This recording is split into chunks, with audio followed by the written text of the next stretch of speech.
I have spawned. Hi everybody. I know it's been like so long since my last stream.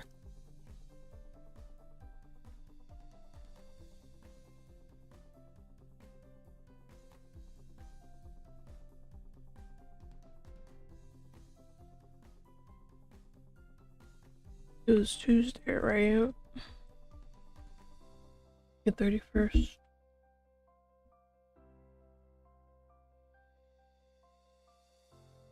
So yeah, Wednesday was my usual day off. I also went to go see the Mario movie that day.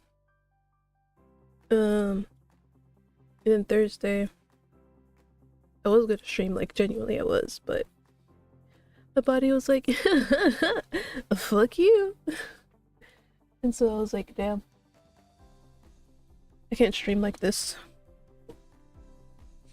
And then Friday was my appointment, and I was suffering from the day before as well. So I was like, damn it. And then also on Friday, Mama Ekri had told me, oh, or was it Thursday? It was one of those 2 days, either Thursday or Friday, second or third. Mama Ekri was like, oh yeah, your little cousin's gonna be staying with us over the weekend. I said, okay. Like there's no getting out of that. There's not. So I was like, you know what, rather than just try and like squeeze a stream in, because I know she's gonna ask me to do stuff, I just said, you know what, fuck it. No stream. And then obviously Sunday as well is usually my off day. So I didn't feel the need to mention that I was also going to be going out. But I did. To be with family and stuff like that. So yeah, here we are now. I will also repeat this at the end of stream.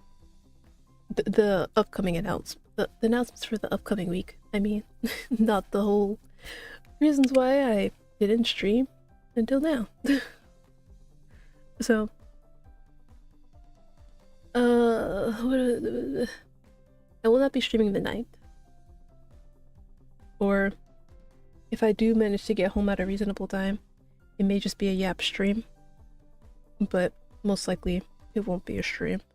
And then the 10th, I'm iffy about, because I am supposed to go out and do something. But I know myself well. Sometimes when I do arrange to do stuff, I'm like, yeah, I want to do it. And then when the day actually comes, I'm like, nah, fuck it, I don't want to go. So that's what I'm saying is iffy. Because I'm not entirely sure if I will go. I know I should. But I may not. And I think that's pretty much it for this week. As usual, I'll always let you guys know if anything comes up. I always do. Because for those who have been here for a while, you know how my family is. Always deciding on things the last minute. So yeah, that's basically what the week is gonna look like. Stream today, stream tomorrow. You know what, maybe I will stream Wednesday to make up for missing Thursday. I may do that. And then stream Thursday, possibly stream Friday, and then stream Saturday. Of course, like I said, in case something happens, family stuff comes up, but I am expected to go, and then I will let you know. Alright, let's finally get back to my dating agency. It's been a while.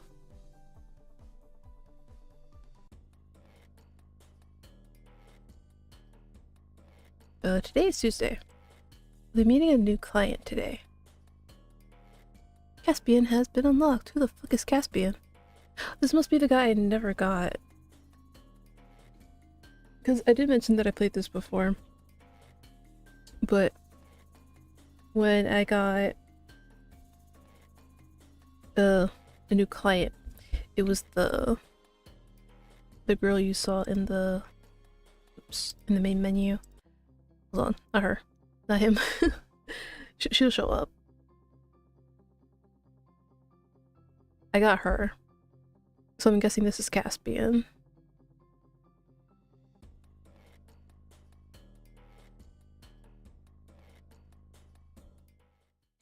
As I read through the profile for my upcoming appointment, I'm reminded of my personal belief that everyone deserves love in their life, especially those who feel like they've been through too much to find it. Some people spend their lives feeling unappreciated, unseen, undesired. They wonder if they felt for the wrong person. I want, to the best of my ability, to make matches where both parties feel as though they're getting more than they're giving. Come in. Wait. Oh no, it is her. I forgot. Oh, so her last name is Caspian. Okay. I was like, did I get the guy?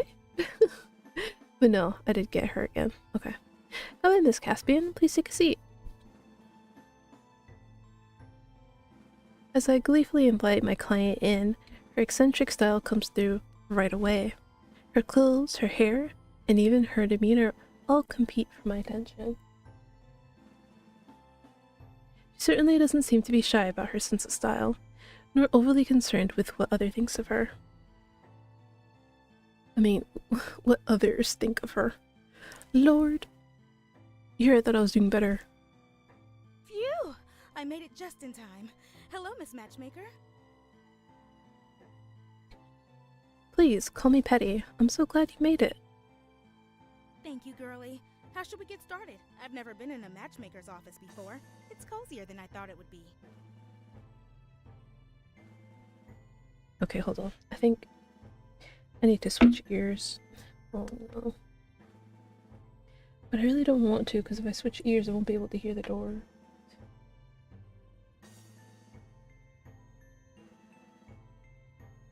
Yes, I am unfortunately suffering from hearing loss.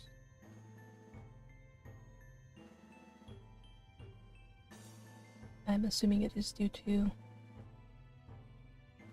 nasal congestion. And the funny part is that it happened in my right ear like 2 weeks ago or something, and now it's the left ear.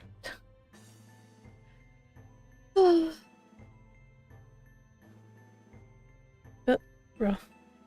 Bro, I just turned you on. What do you mean you're putting low on battery? Are you like running when I'm not using you or something? Why is my tablet like this?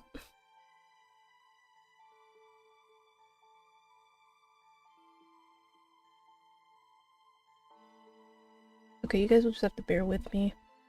Because again, I can't hear that well in my left ear, where I usually put in my earbud. So if I skip over dialogue, I'm so sorry. I appreciate the compliment. My goal is for you to feel comfortable. Let me give you the rundown on how all this works. You and I will have an in-depth conversation about who you want and what you want out of a relationship. If we both feel good about continuing, I will choose a date for you. Once I do that, we will see each other soon after to prepare for your first date. Sound good? Oh, totally. I'm an open book. Ask me anything you want. Great, before we get started... Oh, hold on. Sorry, sneeze. Before we get started, let me be clear about something. I'm a matchmaker, but not a miracle worker. I can streamline the process of finding love for you, but ultimately you and your match will be the deciding factor in whether or not you work out. Even the most compatible couples will have their own differences that they need to work through. If and when you face difficulties in your relationship, I'm happy to help you work through it. You can come to me for as long as you need, with anything that you need. Aw, thanks. I'm glad Glad to know I can put my trust in you, girlie. Thank you, Caspian. Call me Cass. Will do. Before I start peppering you with questions, is there anything you want to ask me? Not really, honestly. Throw everything you got at me. I love questions. Then you're in luck, my friend. Great.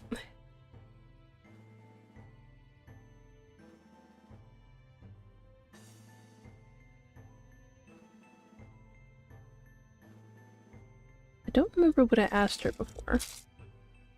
I don't remember. But I think maybe I should ask about deal breakers.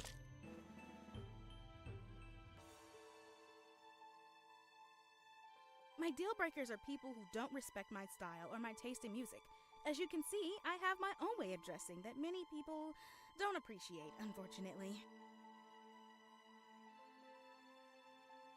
Oh wait, I could literally just look at OBS. Because the voice audio is much louder than the music. The animals I keep as my companions aren't exactly the most beloved creatures either. If my partner doesn't like them, I don't think we'll be going very...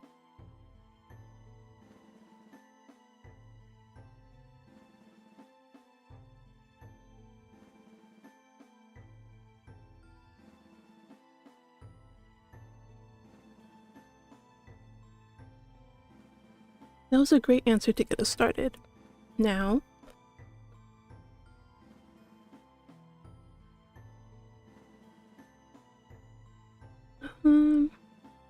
what's your relationship with your family like? I love them! As a matter of fact, they're the biggest supporters of my small business right now, and so I'm thankful to them for that.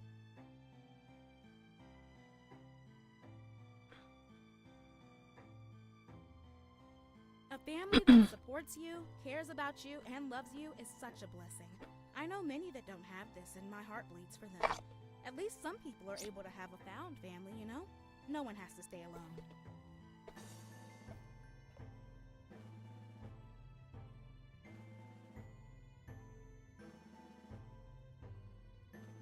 I'll be sure to make note of that. Let's move on to the final question on my list, shall we? Go on, I'm dying to know what you want to know.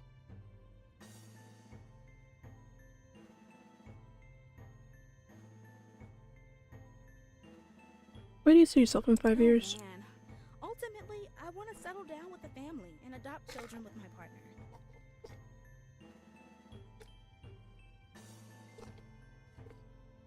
Interesting that she says adopt.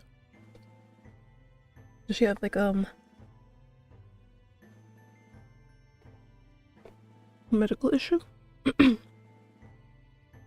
that, but I wish for my ceramic business to be successful enough to turn it into a small company. I know it's a bit of a stretch, but I can't think of anything I'd like more.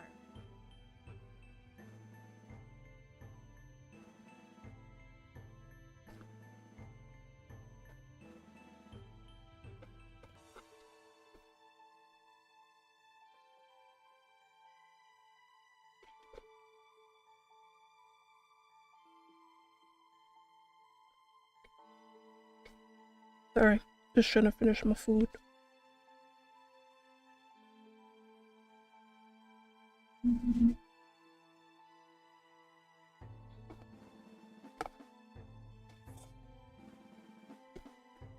Okay. Now we'll be hungry for a little bit.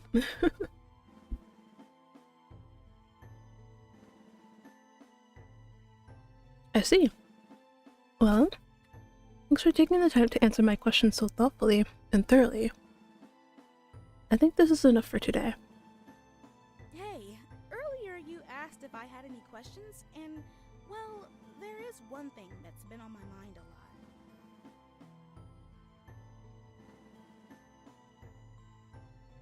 When you look at me, I know what you see as a wild alternative girl with an eccentric style.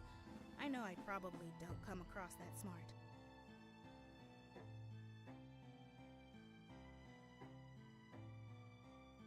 I wouldn't agree with that last part, but go on. It feels like I'm attracting the wrong people. Everybody who wants to date me is just after my vibe. Nobody sees me for who I am beyond my aesthetic.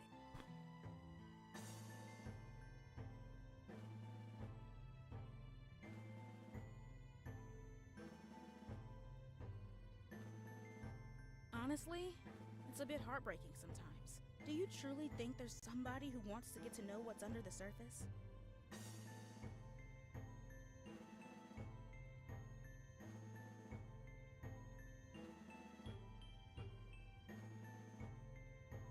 Man. I don't want to promise, be like, oh yeah, I can find someone for you. Because I may not, you know? But I also don't want to say prove to them, because it's like, you don't have to prove anything to anybody. If they can't see it, then, well, that's on them, no? I need like a third option where it's like, I can help you find somebody who can look deeper than the surface. That's like a better answer.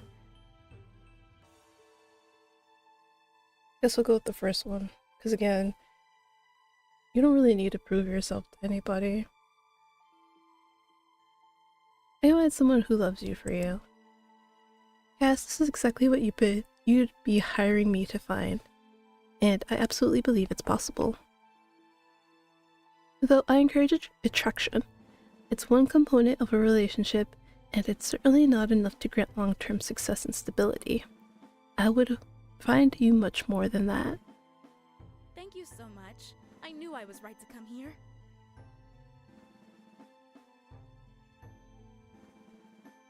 After taking a sip of my coffee, I give Caspian a reassuring smile. Okay, well that's everything I wanted to say. Are you all set? Everything on my list is crossed off. Yay!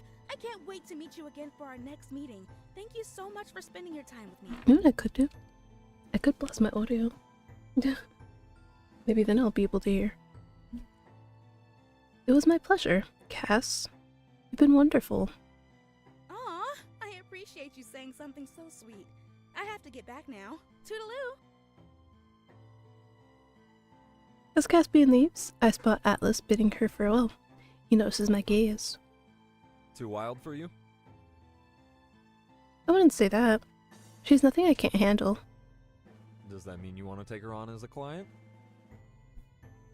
See? Oh!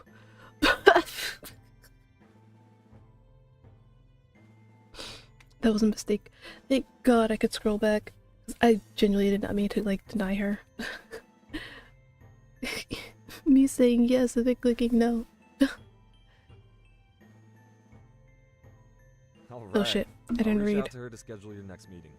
I think she'll be a breath of fresh air around here. A satisfying smile adorns my lips as I vet through my database of profiles.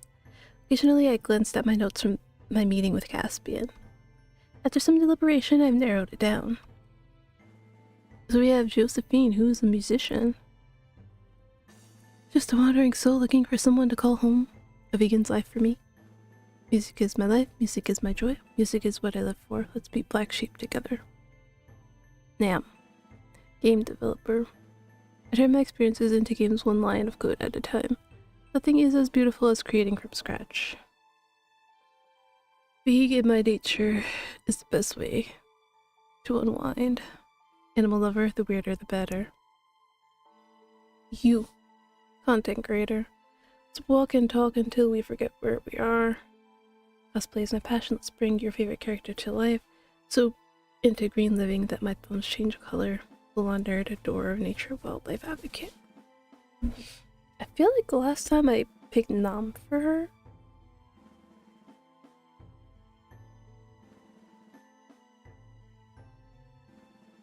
I think.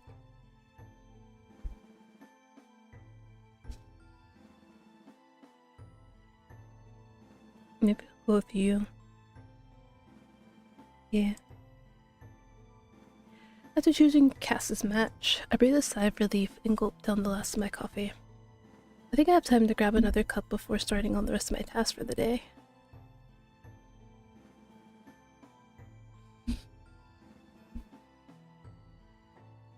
Oh dear.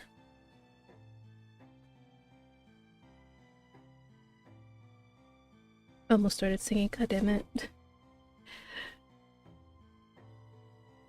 I don't even remember where it's from.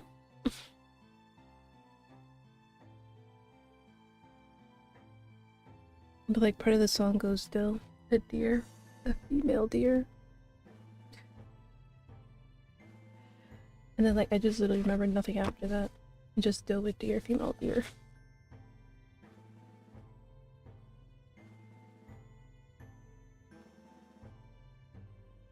I want to say it was like Sesame Street, but it might not be.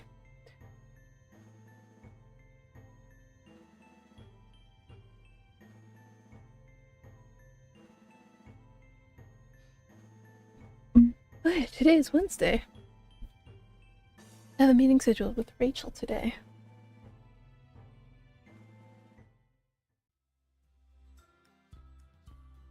I smile at Rachel as she walks through my office door and takes her seat.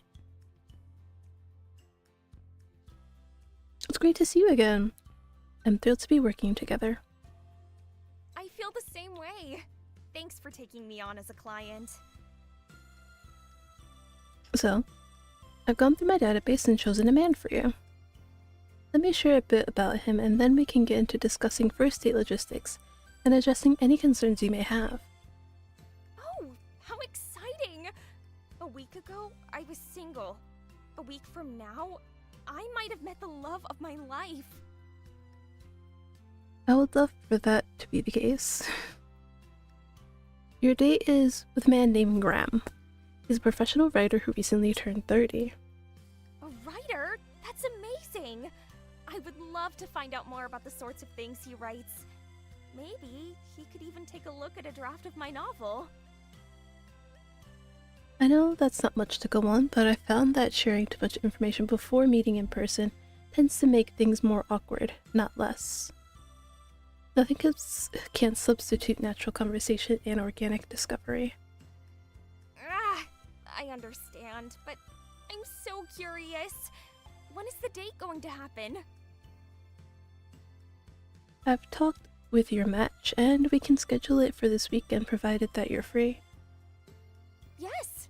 I wouldn't miss it. I'm dying to find out more about my mystery man. For your first date, be meeting at... Sorry, got a phone in.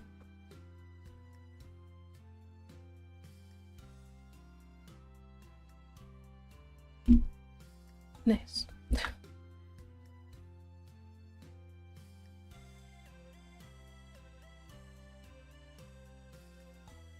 I think last time I picked a library.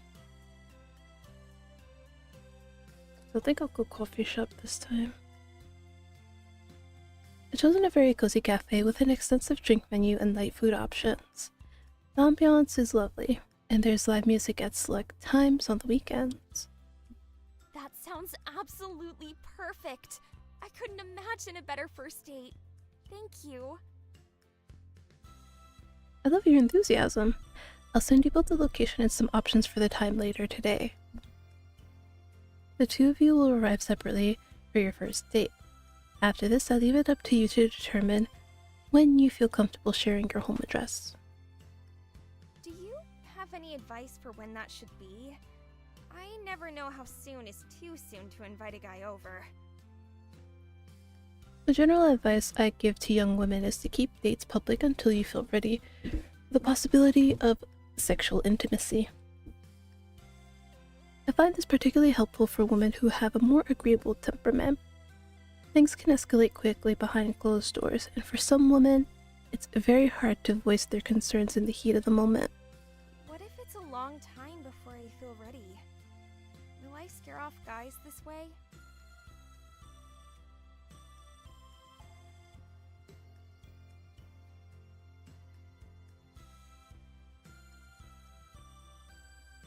Yeah, safety is most important. The risk of something happening to you that you didn't want outweighs the reward of a guy potentially sticking around longer, in my opinion. I'm not trying to scare you off relationships. However, I've seen things happen to women that take them years to emotionally recover from. Caution is warranted in the early stages until both parties are excited for the prospect of becoming intimate. Rachel's eyes are wide as she takes in every word I say. She nods long, almost imperceptibly. I'll keep this in mind. Thank you for the advice. That's what I'm here for. Let me know if there's anything else that's on your mind. Actually, there is something else I wanted your input on. Something personal and a little private, if you know what I mean. Alright, I need you to... Shh, just a little. Rachel alternates between staring at me from underneath her lashes to staring at almost every inanimate object in my general vicinity. Go on, I'll listen no matter what it is. Rachel gulps. Her nervous movements escalate into shifting her weight in her chair and rubbing her arms. I'm just going to come right out and say it. Okay. I love dark romance. I love the bad boy tropes, the naive girl catching the attention of a powerful man, a guy who's possessive and jealous and controlling, someone who's completely dominant in the bedroom.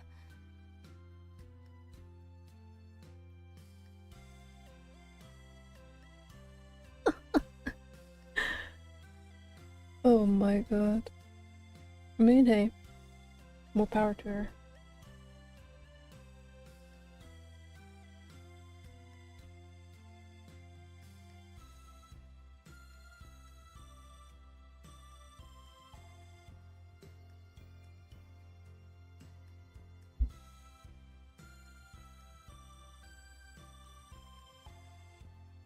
Sorry, I was just thinking that maybe she might like to be in a fucking K-drama.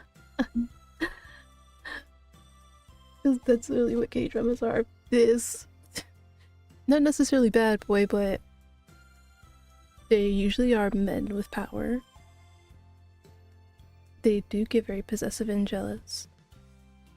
They can be controlling. And they're very dominant. She needs a K-drama man.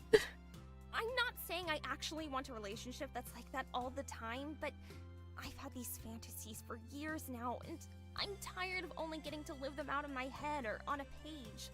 I want to be pinned against a wall, chased down in a forest, or have my wrist grabbed in a parking lot at night. Whoa, calm down there. Okay, that came out wrong. Yeah.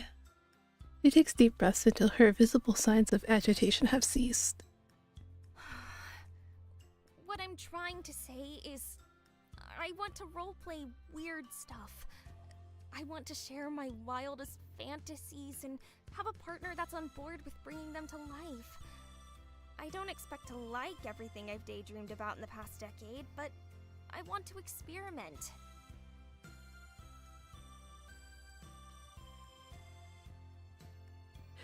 I'm sorry.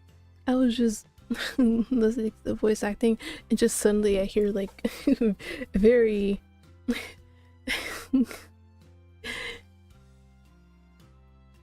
very loud Japanese in my ear. I think in order for me to be comfortable trying out a lot of these things, I need someone I feel safe with. Someone I can open up to. I guess I want to ask you how I go about bringing this up. Do we discuss preferences before or after we start having sex?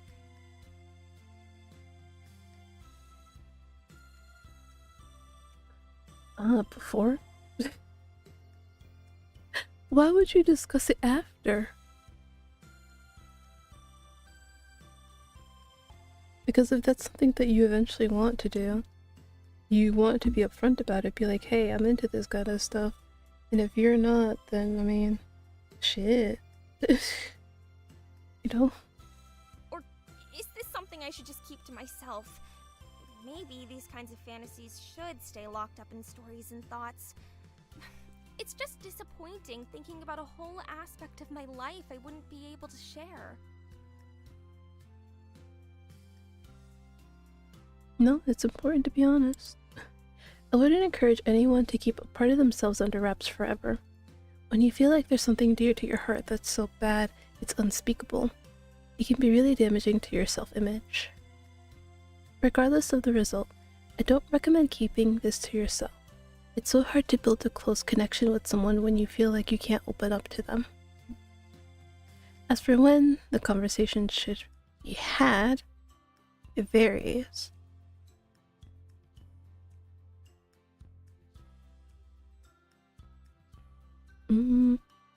Yeah, you don't want to share too early. Like, well, yes, it's important to be honest about, you know, what you want, what you're hoping for. But don't do it too early, because it'll kind of be like you go on the first date and then they just start trauma dumping on you. It's like, what the fuck? Like, you know, wait a little bit, you know?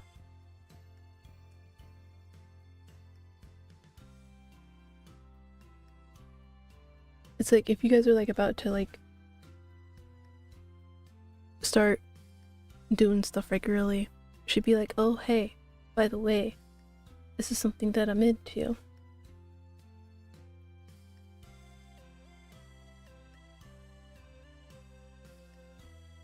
I'm just trying to think though, it's like,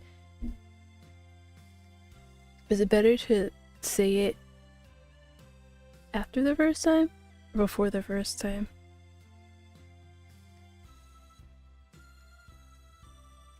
I feel like, me personally,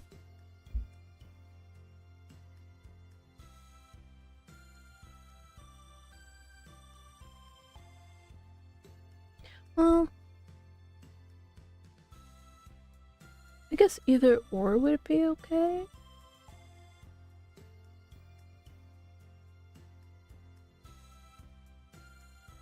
Before or after?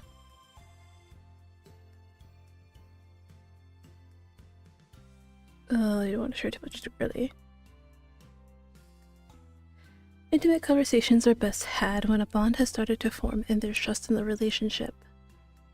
If you start a first date disclosing everything bad you've done or that's happened to you, you can overwhelm the person and leave yourself in an overly vulnerable position. Think of the fable of boiling a frog in water. It's best to turn up the temperature slowly over time, provided there's nothing you have an ethical obligation to disclose. There's a fable about a boiling frog? God. Fable about boiling a frog.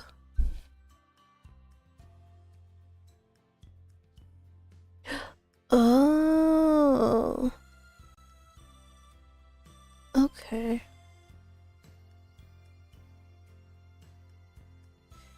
Okay, so if you drop a frog into boiling water, it will jump out and survive.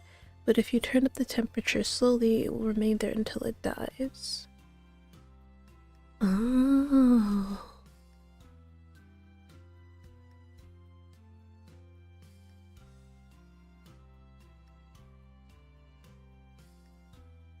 Okay.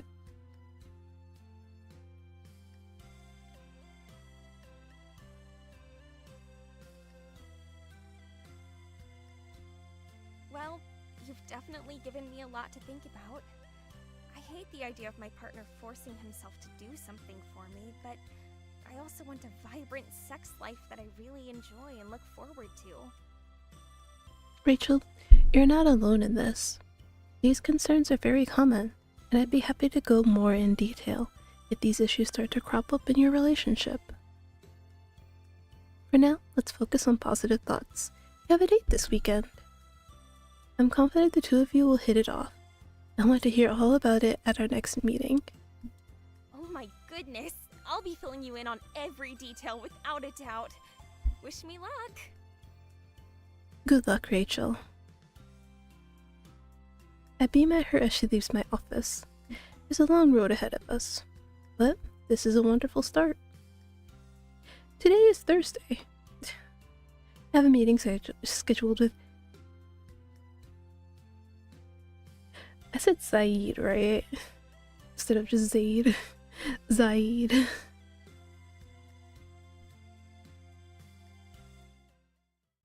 The door opens slowly. I'm surprised to see the brisk MMA fighter on the other side of it. I gesture to the chair in front of my desk. This time, Zaid takes his time getting comfortable in his seat. Zaid's mouth almost twitches into a smile when our eyes meet, but it's gone in an instant. A scowl fastens itself onto his features instead. I can't help but wonder where the cocky client I met the other week has gone. I put on a bright smile to hide my confusion. Oh, again, Zaid. Hey, Doc. I'm guessing you got good news for me? I roll my eyes playfully at the use of the nickname. Before I get into that, how are you feeling today? You seem a bit different the last time I saw you. Well, different than the last time I saw you. I feel fine, Doc. I'm just ready to know who you picked for me. Well then, I'm ready to share it with you. I really think you'll hit it off with your match. I won't share too many details because I want you to get to know each other organically, but for you I've chosen Alivia. Oh god. She's a pediatric nurse in her 20s. Zaid stared silently at his feet for a moment, giving no sign that he heard me at all. Is everything all... I'm fine! Okay, thank you. Thank you for yelling at me, thanks, I guess. Zaid snaps at me, a look of annoyance on his face. Zaid, if we need to reschedule for a different day, we can. No, I'm fine. It's just... He hesitates, a muscle in his jaw ticking rapidly. He whispers, almost to himself. Why am I suddenly scared shitless? Scared? What if I screw this up, Doc? You went through all this effort of finding me a good match. What if I mess it up first thing? How would you mess it up? I force a soft laugh to try and lighten the mood until Zaid sobers my mood with his intense stare. I try a different approach, donning a gentle smile. Zaid, why don't you tell me what exactly you're worried about? I know I can be a lot, but I've been working on it. As much as I'd like things to be perfect, I'm afraid if I wait till I'm perfect, it'll be too late. Zaid, I made this match based on who you are today, not a hypothetical future version of you. You matched with this person because you fit their criteria. Who I am today. Zaid slams his fist down on my desk. His head hangs down and I can barely see his eyes squeeze shut. Who I am today usually ends up driving people away. I've never had a partner that wanted to stick around. Hell, I've only got 2 real friends. I just want this time to be different. I reach out and place my hand over his fist. Zaid's eyes shoot up at the contact. True friends, the ones who see the bad and decide that the good outweighs it, are rare. That goes for all of us, even me. Just like those people, there's a person out there who would make the same decision to be your romantic partner.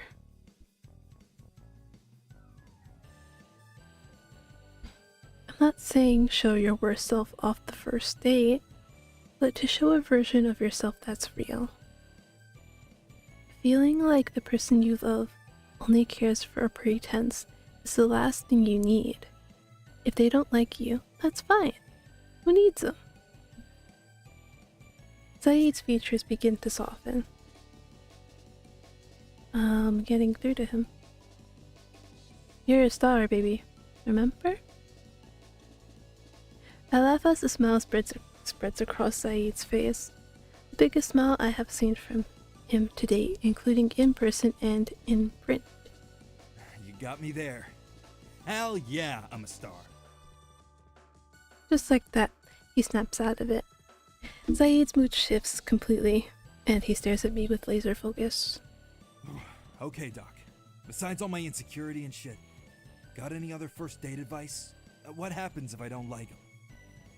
I blink a few times at the emotional whiplash.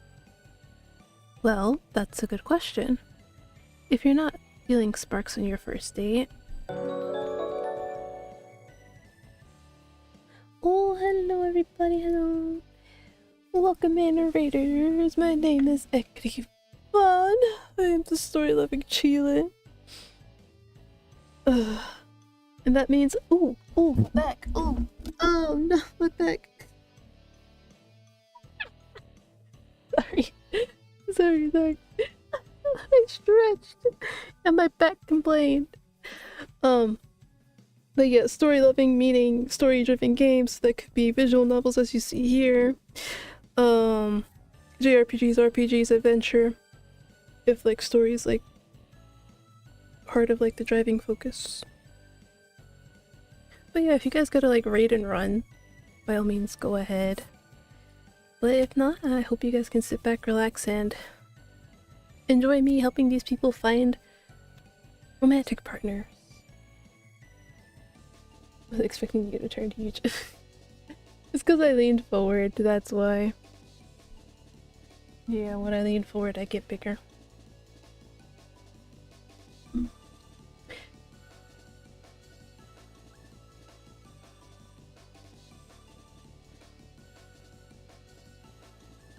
Oh, what did I ask him again?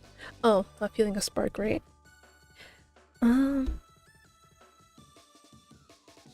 Okay, this is hard because it's like, yeah, sometimes you don't feel a spark on the first date, but then sometimes you go on another date and it's like, oh, okay, well, maybe what's wrong with the first date? But then sometimes it's like, if you don't feel the spark, then, you know, don't force it, right? How's the matchmaking going? Well, we started some time ago. When was that save made? Yeah, we started this in February. It's now April. Basically we're just getting to know the people, what they're looking for in a partner, their deal breakers, stuff like that. So, for some of them we already got their match together. Right now we're just helping them feel ready for their upcoming date on the weekend. And then there should be one more week after this in the demo where you get to hear about their dates and basically coach them through it. But yeah, so far it's going great. It's going great. I'm just trying to give like the right advice. Somebody who's been single literally their entire life giving dating advice to people who haven't. That's great. Yeah, I'll just say don't feel obligated to see them again. If you don't feel that spark on the first date, yeah, just don't feel obligated. That doesn't mean not see them again. Just don't feel like you have to. You know?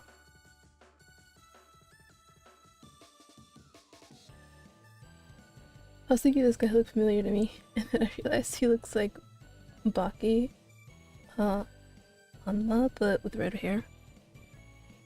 Baki? Hold on.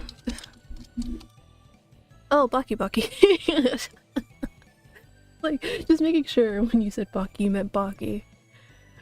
I guess a little bit.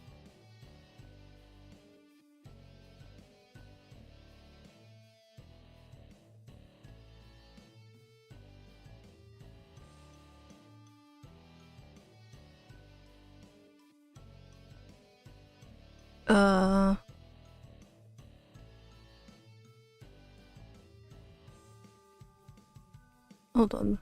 What kind of fighting does Baki do?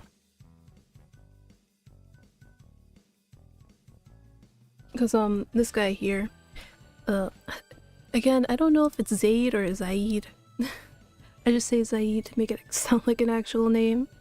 But he does mixed martial arts for a career, so that's why I asked what Baki does.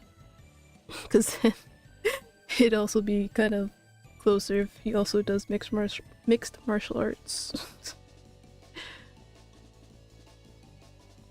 It is completely up to you. whether you see your match again. I don't recommend you pursue something you aren't feeling. Besides, if the other person picks up on your feigned interest or disinterest, that can be hurtful. This is especially the case if they are attracted to you. At the end of the day, go with your gut. Don't do anything that doesn't feel right. I think Baki is MMA too, but to be fair, I think a lot of what goes on in Baki is made up. It has to be. It has to be. I've never seen a Baki episode, but just from all like the sheer bullshittery that I've seen, in terms of like memes and clips, yeah, it has to be.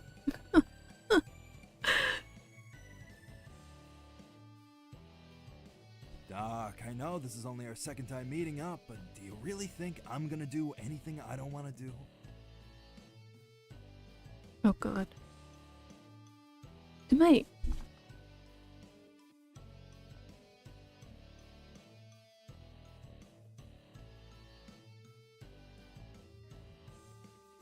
Okay.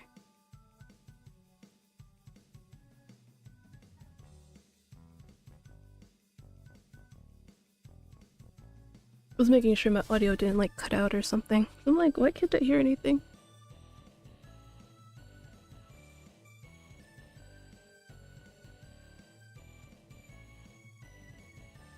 I laughed softly. I think you're a little sweeter than you let on. Saeed's cheeks reddened before I even finished my sentence. Perhaps he's unaccustomed to compliments. Hey, like me! However, if what you're feeling is more than a lack of chemistry, if you really dislike your date, then...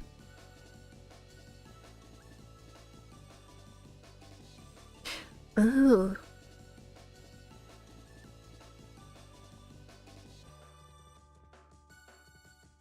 Because it's like if you make an excuse to leave, it'll be like... I don't know. Because I'm thinking you make an excuse to leave, and they find out later that it wasn't really something you needed to actually go do. It'll hurt them more.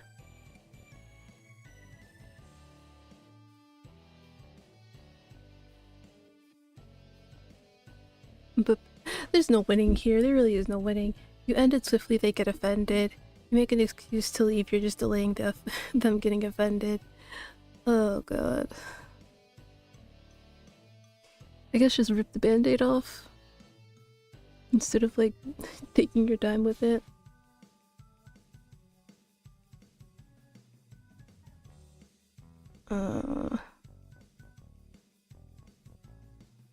See, this is why I can't have like an actual dating agency.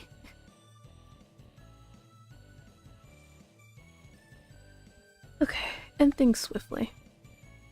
I would end things as politely and courteously as you can. Pay your share of the bill, gather your things, and tell your date you're going home early. If they ask you why, you can tell them that you can't see this working, but you wish them luck in finding their person. What if I don't wish that, Doc? What if I don't wish that? Why is he like this? Why is he so abrasive? He's like, what if I don't want them to find somebody good? What do you mean?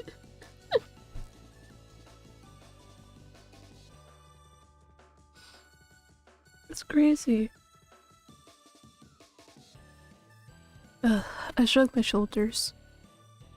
Personally, I never know when I just caught someone at a bad time, or when it's more that our personalities don't work well together, rather that their personality is just plain worse. Yeah, well, maybe I'm not so nice. It's less about being nice and more about not letting someone take up space in my head and in my heart. I have to tell myself to let these things go, but I'm happier for it. On the other hand, there may be a time during the date where you start to feel that they're not that into you.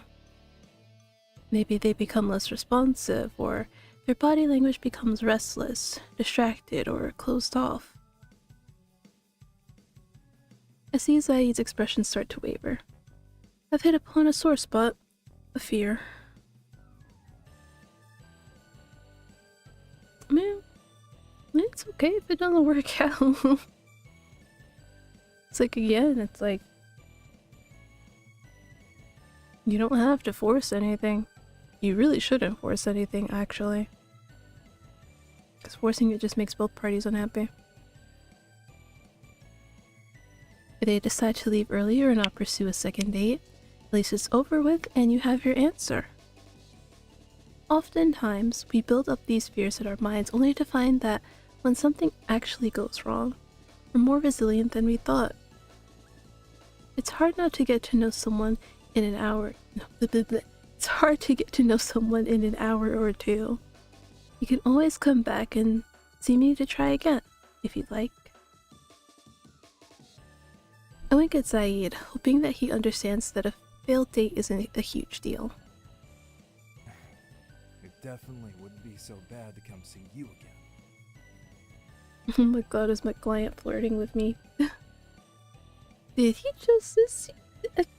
sir? Sir? I am... Nope.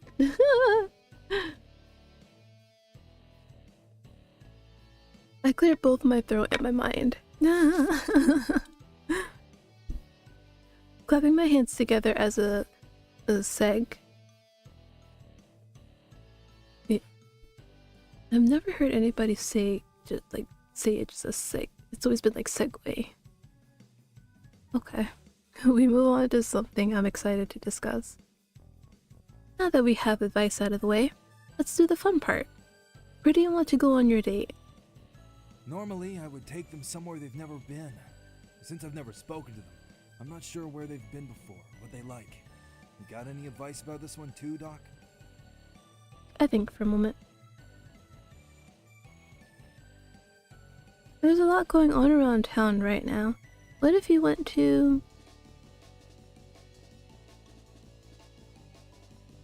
I think I did the fair before. A charity fashion show. Huh. I feel like that's quite extravagant for a date.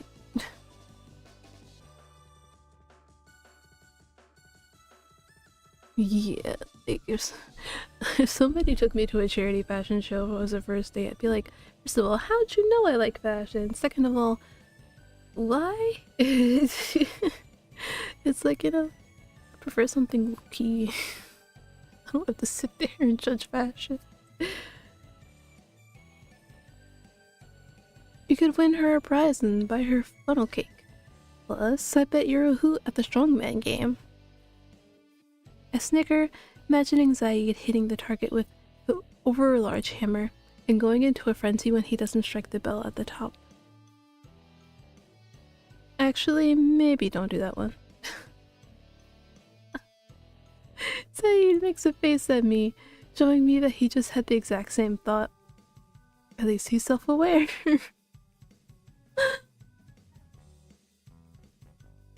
Does that sound good? I trust you, Doc. You're the love expert after all. I sigh at him. Not an expert or a doctor, just a matchmaker. Yeah. I'll let you know how it goes, Doc. Oh. Ad soon? Oh no. I resist the urge to roll my eyes. Can't wait to hear all about it. See you next week, Zaid. See ya.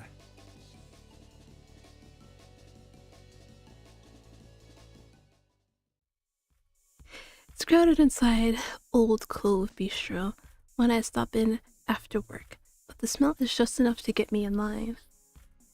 It stretches from the 3 registers to the door and turns to the right. As fast as it's moving, I'm still not sure I'll make it before I collapse from hunger. It was a long day and I haven't eaten since this morning. A familiar voice calls my name and I spot Cliff waving me over. Hunger pushes me forward and he nudges me into line beside him. Surprised to see you here. I've been thinking about this place all week, and the stars finally aligned with my stomach. Scan the menu. Oh, not the ads. Alright, we'll take a break then.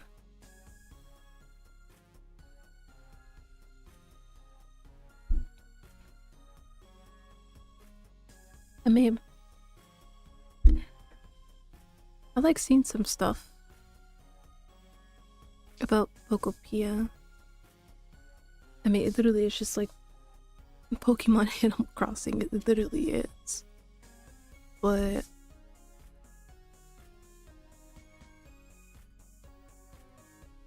I don't know. It's like I'd play it, but it's like the fact that I'd have to like look at a Ditto human, it really unsettles me, like, greatly.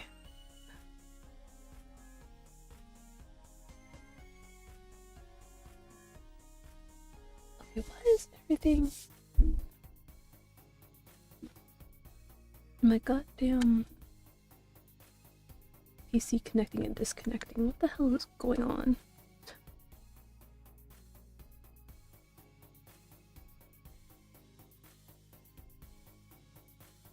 I might have to restart it. Not now, obviously. Not when I'm streaming. After I finish streaming. And of course it disconnects again. Is it like disconnecting my phone? 'Cause that's the one thing that keeps connecting and disconnecting, actually.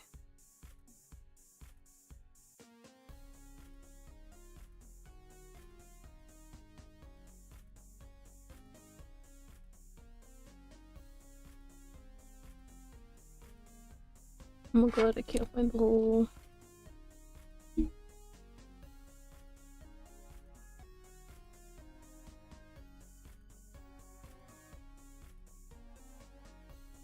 What was I saying? Oh right, Pokopia. But yeah, I just can't settle with Ditto looking like a human. Like, it just looks so uncanny and like, is there like fashion where you can like put like a mask on or something? Because maybe then that might like mitigate it for me. But it's like, I can't stand it. That's probably like the main reason why I may never play Pokopia.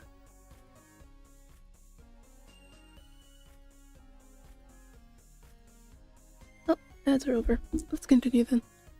Welcome back from the ads! I was just yapping about Pokopia. Nothing important. I scan the menu, finding something to love about each option. If only I had a few extra stomachs and not just the one violently empty one. Oh my god.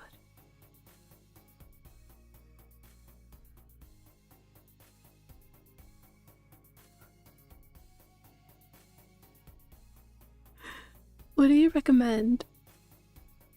You can't go wrong with the ratatouille here. They slice the vegetables so thin they practically melt together.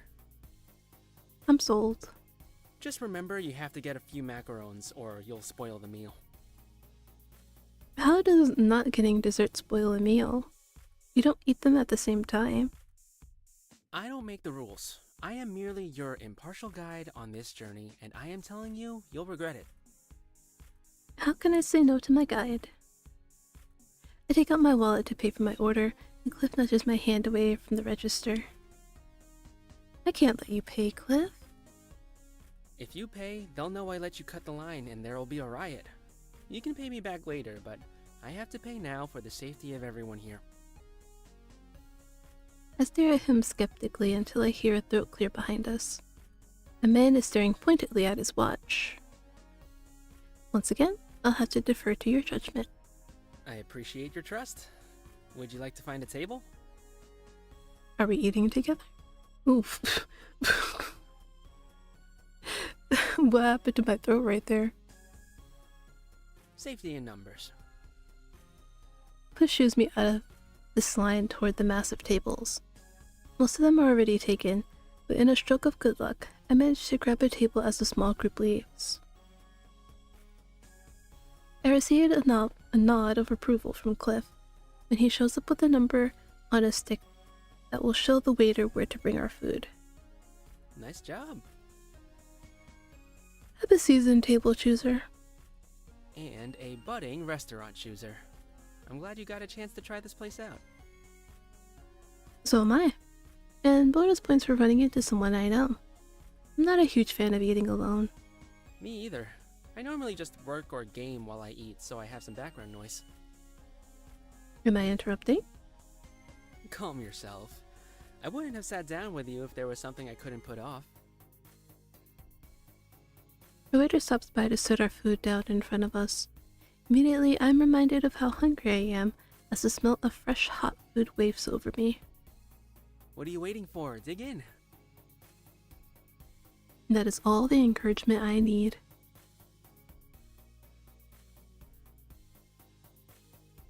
Today is Friday. I have a meeting scheduled with Cliff today. Did I not pick Dean? Oh, I think... Right, because we started on Tuesday, which means we did Dean Monday. Yep, that's right. That's right, we did Dean Monday. It's okay, so we put Dean, new person, Rachel, Zaid, and then Cliff. Right.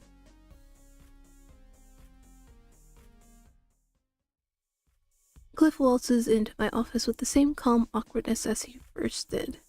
Something about it screams young dad meeting with his troublemaker child's principal. Thanks for having me back. I was almost worried I'd scare you off with how eager I was. Alright, my dear. I need to mute you.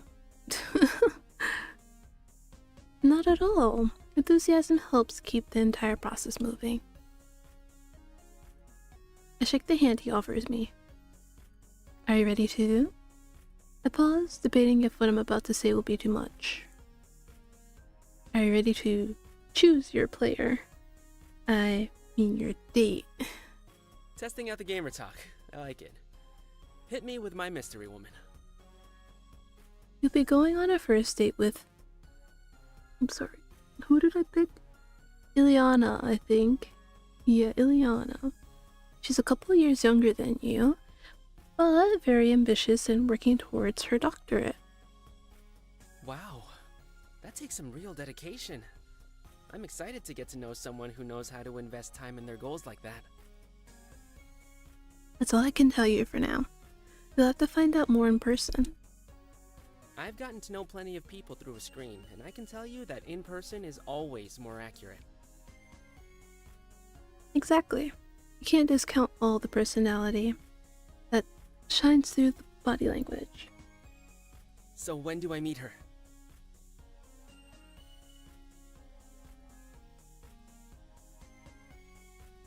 Looks like today's not your day, Prisma. Today is not your day. I haven't pulled in a while, honestly.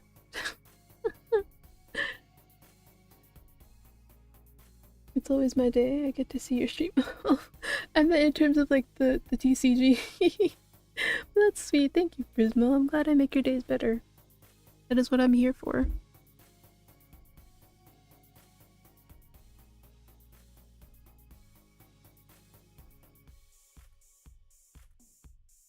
That's up to the two of you. Once we decide on a day, I'll reach out to both of you about possible times.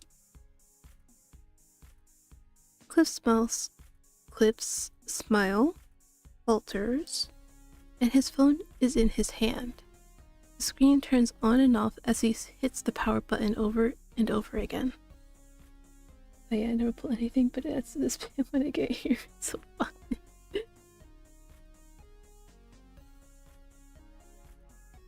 I hope Baron is playing.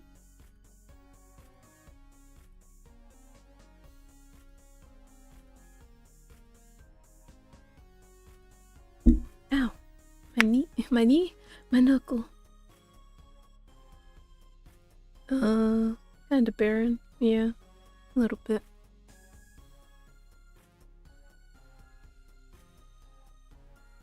What happened to all that enthusiasm?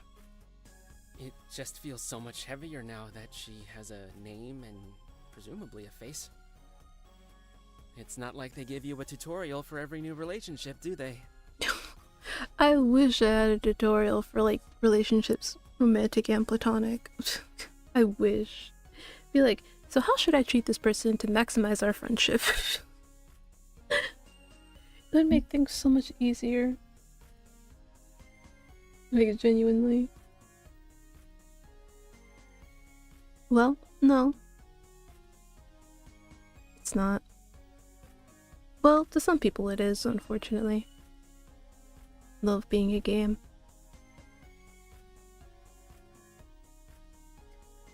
That would be awful. It would be, like, genuinely, like, it would be.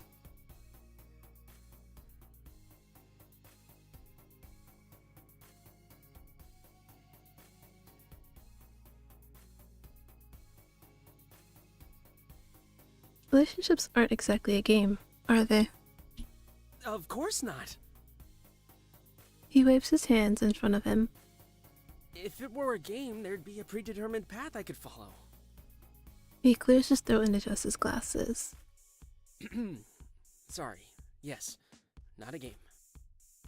It might not be a game, but that doesn't mean it can't feel like people are playing one sometimes. The best thing to do is try. That's all anyone can ask. As for how I can help you, I think choosing a location is the best way to start. Reading the map before you meet the NPCs. Solid plan. You have won a first-class ticket to...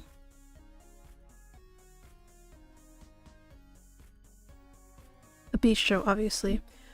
Taking your date to a museum is like, unless they like history or like museums in general, don't ever take your date there. Don't do that.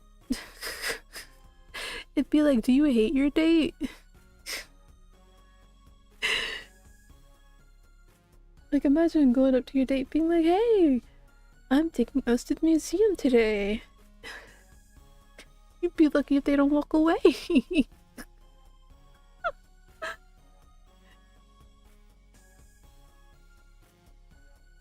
Oh my god.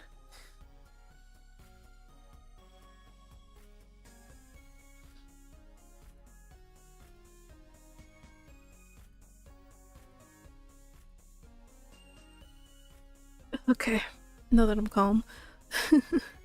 There's a small bistro called Old Cloves that came up when I was scouting out somewhere calm where people could get to know each other. I know that place. It's not too far from work. I eat there more than I probably should. Have you tried it? Okay, so I think this is one thing that they need to do. This is still a demo, but when they're making the full game, because as you guys just saw, we already did the Old Clove interaction that had Cliff in it, and now that we're sitting here with Cliff the next day and they're making mentions to Old Clove, it's kind of like, but we were just there together with you, Cliff. What do you mean, have I tried it? And her saying, I've been meaning to but never have. So they should fix that. That if you happen to see the Old Clove interaction before you meet with Cliff, they should have, like, if you have, then this specific dialogue that we're having right now changes to acknowledgement of that, because that's very important.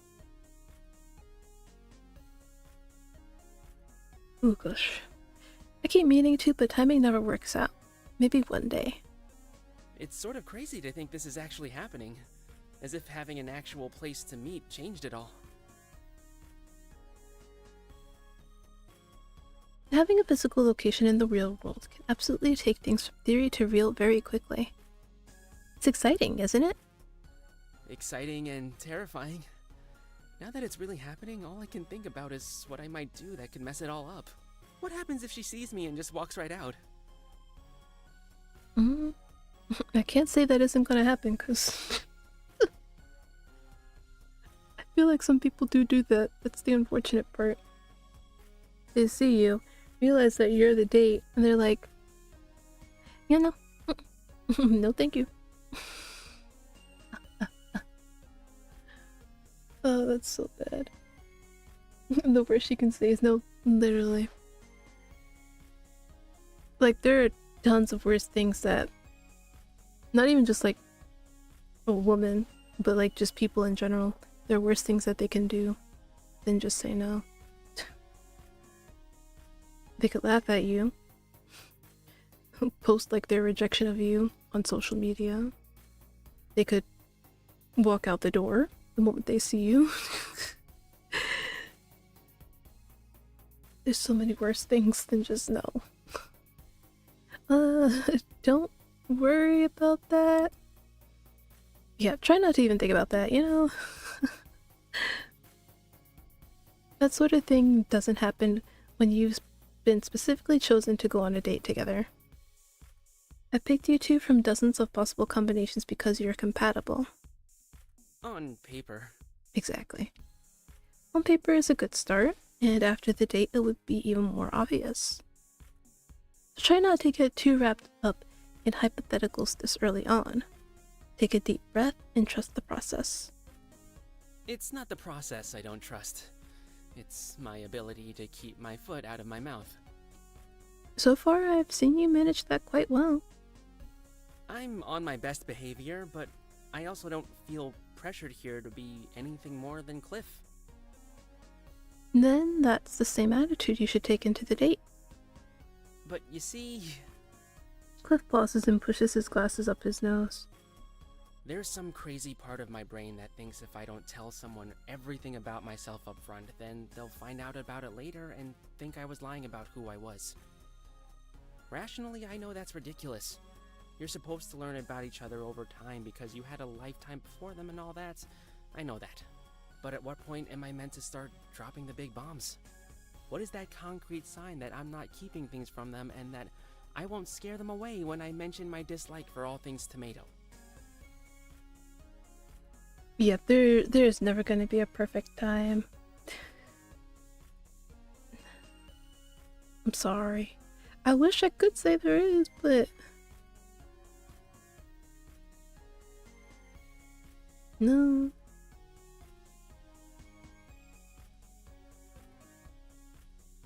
If you're looking for the perfect time to let out the big secrets, you're never going to find that, Cliff. When things are that important that they weigh on you, it's better to just bring it up when you think it's time. If that means feeling like you've dropped the bomb on them, then that's a risk you might have to take. As far as tomatoes go, you can bring that up whenever you want.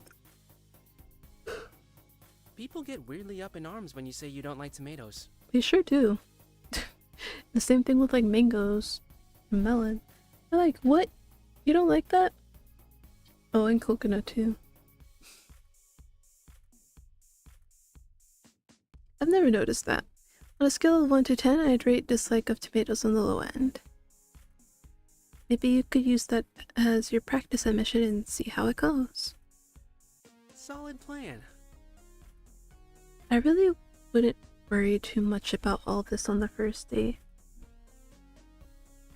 Yeah, just focus on having a good time. First dates aren't for bearing your soul to the other person. Keep it calm and casual and go with the flow.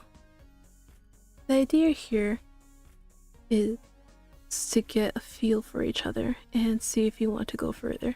Sorry, my brain is trying to figure out if I said a word wrong. You can start worrying later on. I'm going to worry one way or the other, but I think I can keep it under control until the third date. You've got this, Cliff. I actually agree with you. Or I want to, anyway. So, I'll see you next time then? Yes, I'm looking forward to how amazing everything went. I give Cliff 2 thumbs up with my best supportive grin as he leaves. The week is over. Time to plan the next week. Alright. Oh, I feel bad though.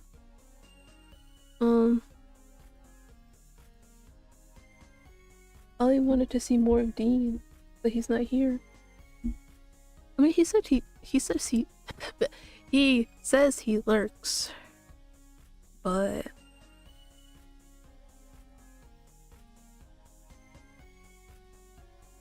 I don't know if he's lurking today.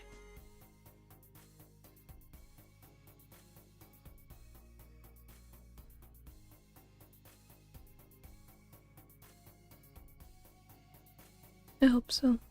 Well, either way, he could always watch the VOD though. That's true. I keep forgetting there's such a thing as a VOD.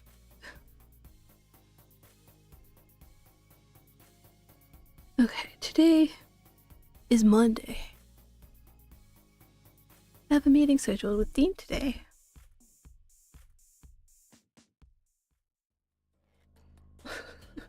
Like, right? A VOD. Surprise! It's a thing. A little while after Dean's first date, he returns to my office for his third consultation. Hi Dean, it's great to see you again. How have you been since our last meeting? Hey, I've been good. A bit anxious, but mostly good. Anxious?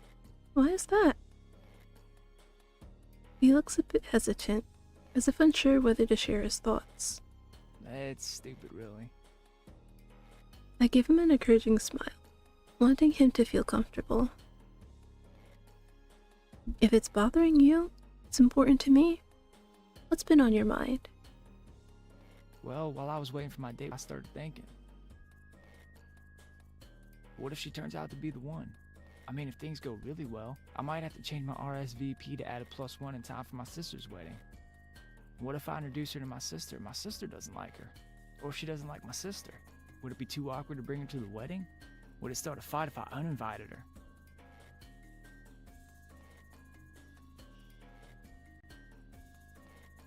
I nod, appreciating his honesty. Dean, it's completely normal to feel a bit overwhelmed when thinking about the future, especially when it involves someone new. But remember, you don't have to have all the answers right now. Take it one step at a time. If you're overly stressed about what could be, you might not have the bandwidth to tackle the problems that do arise. You're right. I shouldn't get ahead of myself. To help anxiety, I like to brainstorm what actions I can take today to tackle the problem. If there's nothing I can do to address my worry, then I do my best to put it out of my mind. That sounds like a good strategy. Thanks for bringing me down to earth, ma'am. That's what I'm here for. Let's talk about the date with Stella. How did it go? I lean forward and give him my full attention, and I should too.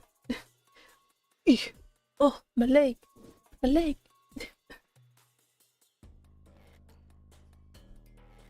Well, it was good. I suggested we go to my favorite Italian family restaurant. The food is tasty there, and it's a quiet and lovely place. Stella was on board. That sounds like a lovely choice. What happened next? She was on time, charming and pretty.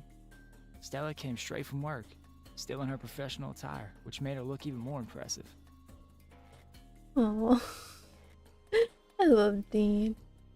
He's such an honest, cute guy.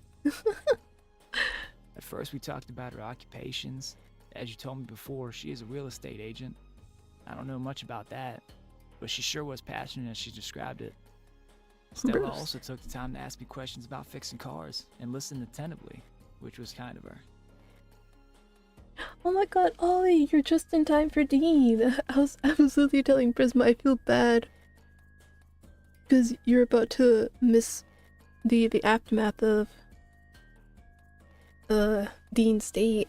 But here you are, just in time.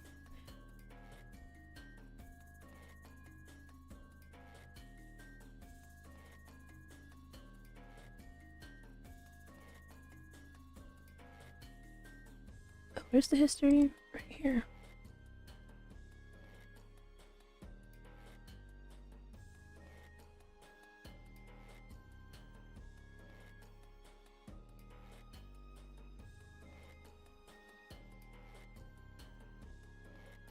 Yeah, you can just go back in the VOD and read that.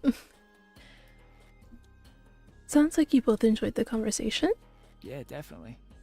Before the food came, I tried to order us some wine to relax, but she refused. I asked her if there was some reason for this. It was probably rude of me.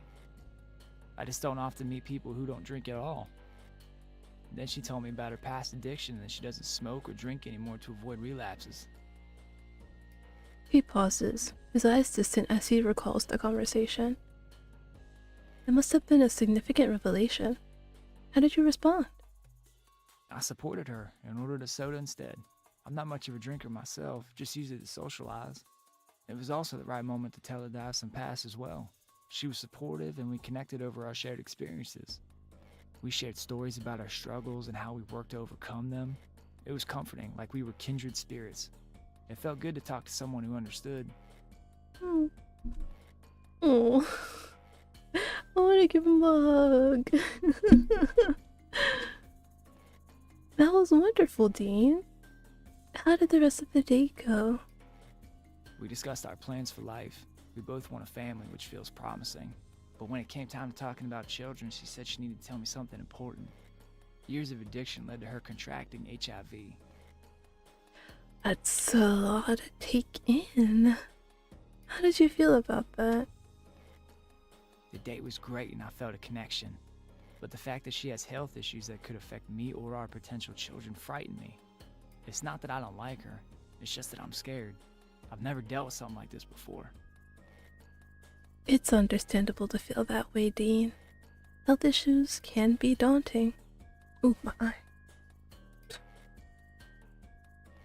Stella told me that with modern medicine, people with HIV can lead long, healthy lives and even have children without passing on the virus. It's just a lot to take in.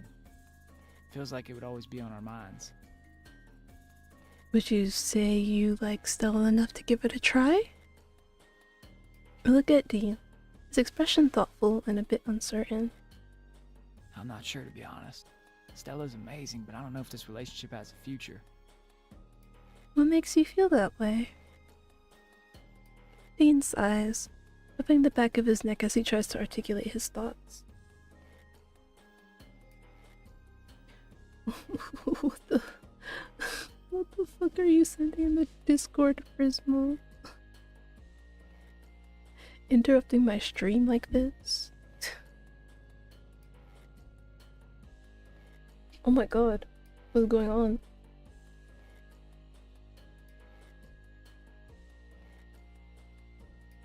My connection is like dying.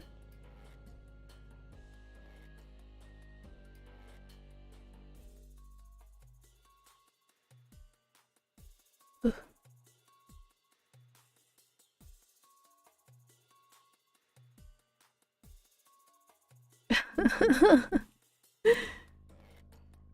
That is actually kind of funny, Prisma. That's kind of funny, yeah.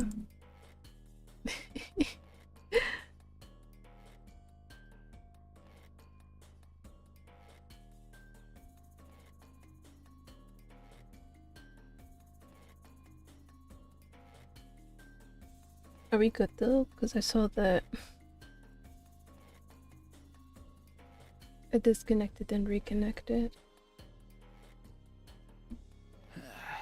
Stella's wonderful, strong, open. It's admirable. But But, listen, I'm not judging her for her past, and I would love to learn more about her HIV condition. It's just, with my past, too. I mean, ex-con and all. We both come with baggage. Could we even build something solid?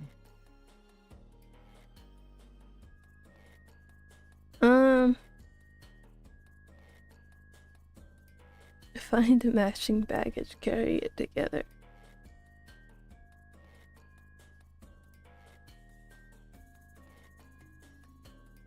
I don't know about that one. I would say just trust your feelings, it's important. always listen to your feelings. Sure, sometimes they can be wrong, but better wrong than you end up in a situation you don't want to be in. Trust your feelings, Dean. A strong connection can overcome a lot if the spark is here. You're right, I guess. But maybe I'm just not that into Stella. It's not about her HIV at all, please believe that. Looking back, my doubts about us and our past were probably just excuses. There just wasn't that spark, you know? Absolutely, Dean. Attraction is important. It's perfectly okay to walk away if you're not feeling it. I hate to think of anyone going through a relationship not feeling desired. Thank you, ma'am. It's important for me to hear this from someone like you. Dean takes a deep breath, gathering his thoughts. I'm really unsure about Stella. Maybe it would be better to see how things go with someone else. Would you set me up with a different woman? Of course, Dean. I understand. Let me pull up my notes of other potential matches I have saved for you. I open my computer files, quickly navigating to the database of potential matches. Dean watches me intently, his expression a mix of anticipation and apprehension. In addition to the woman I had previously bookmarked, I find another that I think would work as well. Here's another match I have in mind for you.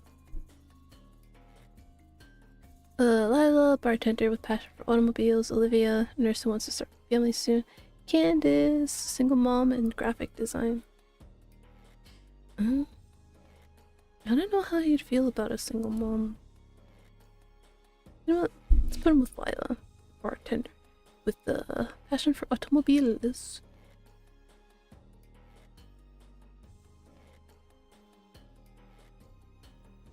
Lila rides and repairs motorcycles in her spare time. She's a few years younger than you are. Yeah, she sounds interesting. I'd like to give it a try. Great. I'll set it up for you. Thank you for sticking with me in this process when things didn't go smoothly, Dean. It means a lot. Dean stands up, looking a bit more at ease than when he first walked in. Thank you, ma'am. I appreciate all your help.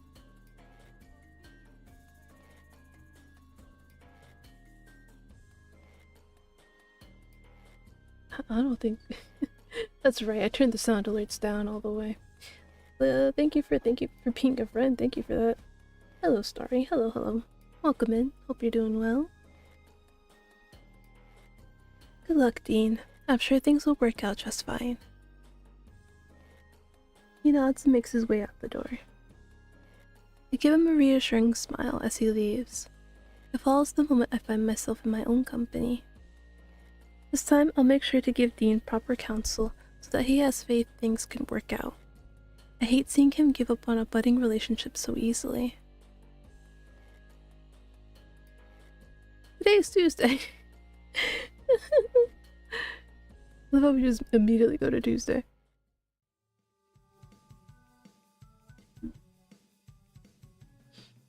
I stand. Sorry, it's because I have a stream in the background. And it's just sometimes occasionally they just shout and I'm like, what the fuck? Because I have the audio down like really low. So it spooks me. I stand in a foreign smoothie shop, analyzing the menu from afar so I don't hold up the other patrons.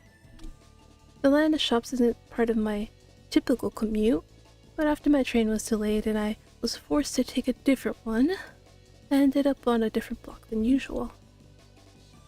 On my usual route, I would have already had pastry and coffee in my hand by now. My rumbling stomach made this detour worth the delay getting to the office. Thankfully, I haven't missed any client meetings, although I am annoyed that I won't have my usual research time this morning. I will likely have to stay late this afternoon to make up for it. These all sound really tasty. I should order the lavender lemonade, peach boba tea, cookie espresso. So, these are all drinks, by the way. So I'm guessing it's an espresso that tastes like cookie?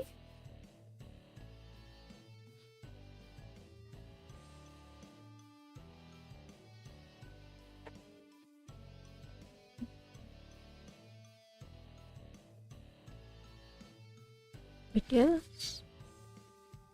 And peach boba tea. Absolutely not. Lavender lemonade sounds interesting.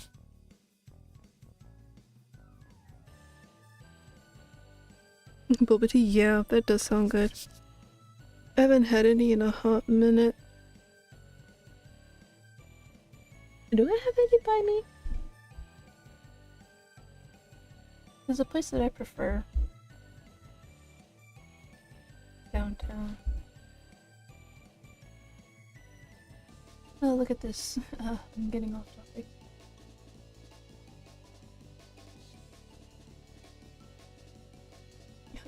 You're gonna order some? Order some for everybody. I don't know how many people are in chat, but order some for everybody. I want a plain milk tea. Yeah, I just want a milk tea. Tapioca pearls. Not too much ice. I'm sitting here putting in my order like he's actually gonna order me anything. Normal amount of sugar. Sure expect some in your mail. Beautifies this thing.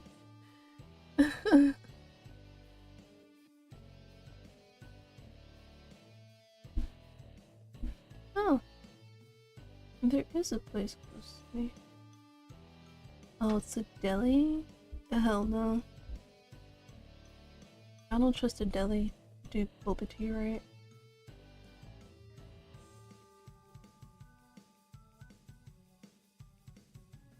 This sucks. I have to go so far just to get boba tea.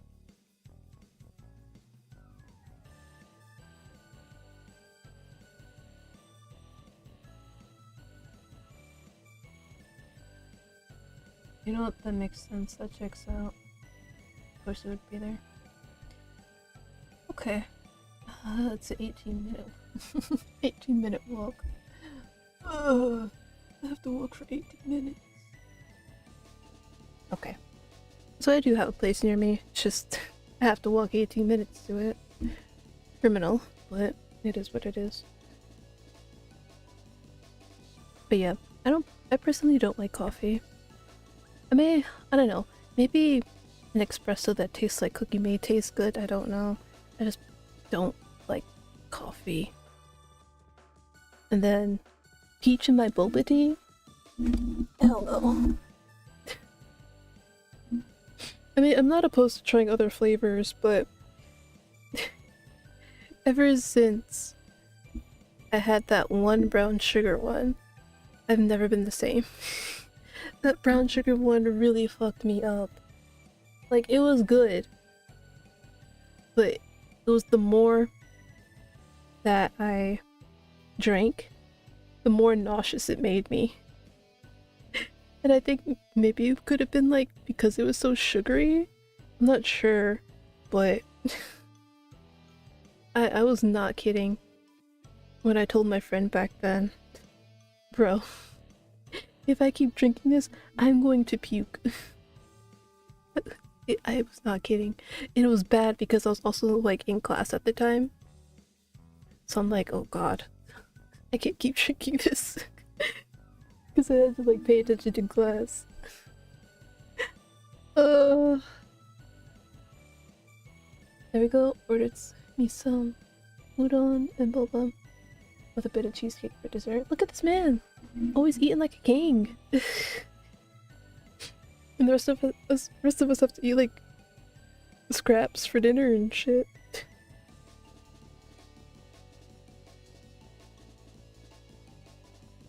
Alright, I was picking a drink. Lavender lemonade. Oh no. When Ekka gets off topic, and completely forgets about the game that she's playing. Out of the corner of my eye, I see a customer moving around at the pickup counter. I turn my head only to see Zaid? Zaid, is that you? The man glances at me over his shoulder, and and I recognize the pouty frown I've learned not to take personally. Doc? Shouldn't you be at the office? He chides me, but the ghost of a smile is on his lips. Lets me know that he's joking around.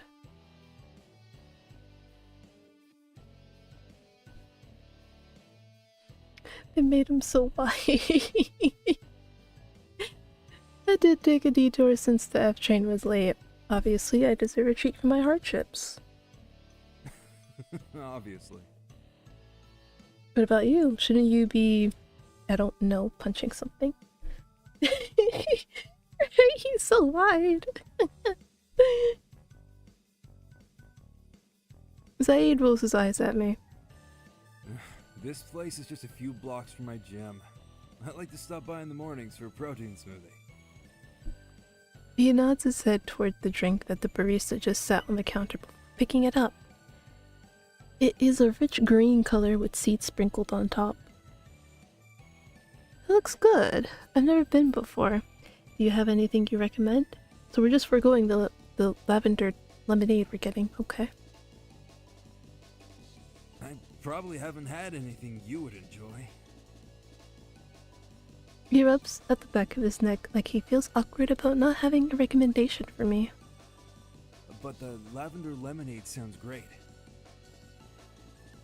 Thanks for the suggestion. I was thinking the same thing.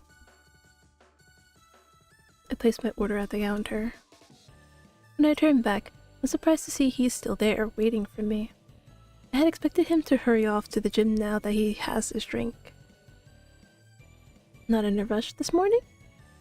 It won't kill me to miss a few punches. He smirks, throwing my words from earlier back at me. Made, any matches lately? Is he making small talk? How unexpected. As a matter of fact, yes. Business is going well, in fact. I hope to be invited to some weddings in the not-too-distant future. Maybe even yours. Mine? Yes, yours. Yes, silly. Maybe someday. With your match. Zaid looks away and I notice a bit of color on his cheeks. Right. With the match. That you chose for me.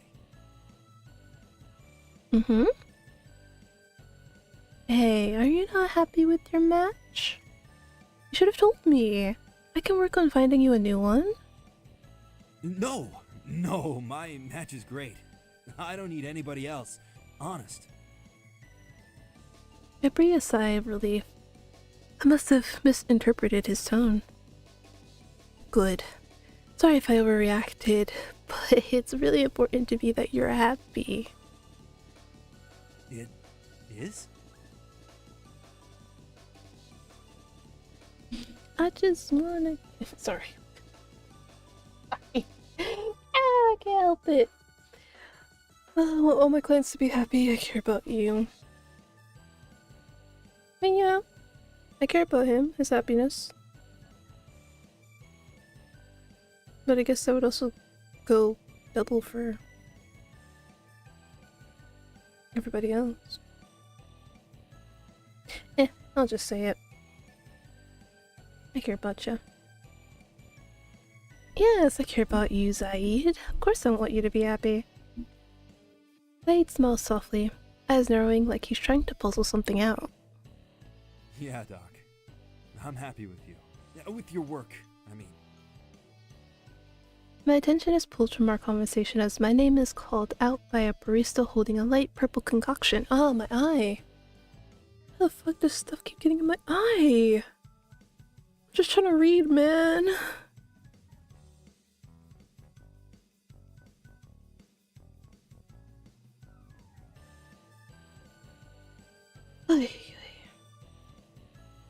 I take it from him with a smile and turn back to Zaid. Oh, I better be going. As much as I would love to stay and talk, I am already running late this morning. See you at our next appointment. I turn and head toward the exit. However, Zaid is right behind me. He stops me before I get outside, placing a hand on my shoulder. Hey, Doc. I have a match coming up next weekend. Want to come cheer me on? Yes. I would love to. Oh, really? Yes, I would love to if that's fine with you. Perfect. I'll send you some comp tickets. We shuffle our feet a moment, not sure what else to say. It's clear we have to walk in different directions. Zaid turns first. Later, Doc. Guys, we got invited to his match! Yo! Look at us, we're friends.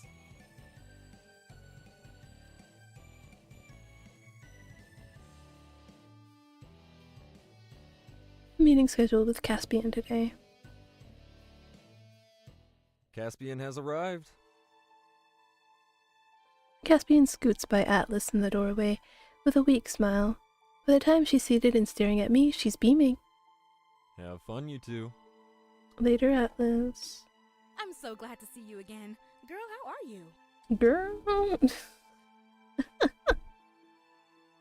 Girl, I am tired. It's only Tuesday. And I'm like up to my neck in work.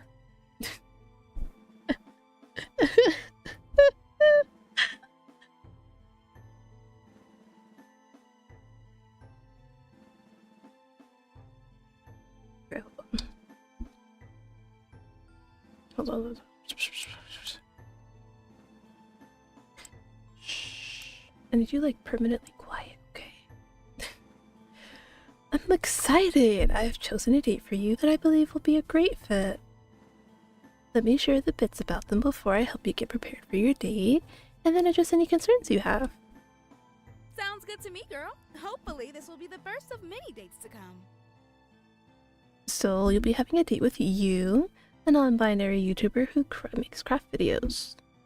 Oh, wow! I'm really interested in what kind of crafts they do. Hopefully, we'll have something in common. I know this is a bit bare bones, but hopefully you'll be excited enough to go and meet them in person. Ah, don't sweat it. I feel like if you told me too much about them, I might lose interest for one reason or another. It keeps me from being fickle. So, when and where are we going to meet each other? I was about to get to that. Your date is available this weekend if you are. As for the place, I've picked out a pottery class or art fair. Ooh. I think a pottery class might be better in terms of bonding than an art fair. I mean, again, that's just me personally. Maybe for other people, an art fair may be better because you're not really doing much. You're just walking around looking at art and stuff like that. But is it like only like paintings art, or is it like all kinds of art? I feel like that makes a difference. So you can also like buy like different kinds of art there, like pottery, ceramic, paintings, and whatnot. I mean, hey. But I still vote for the pottery class. There's an instructor there if you need one, but you can also work a little more privately in one of the nearby rooms. I love it! Gosh, I couldn't think of a better place to be than one-on-one with my date making clay art. Maybe we'll even coordinate to pick up our masterpieces together after they've been fired. I'm so glad you're excited about the idea. With your first date fast approaching, is there anything you might be feeling anxious or unsure about? This might seem like a dumb question, but how do you know if someone actually likes you? Pardon? Don't get me wrong, I've gone out with people before that were perfectly nice to me, showered me with compliments, even saying they thought I was cool, vibrant, outgoing. Yet, it still feels shallow.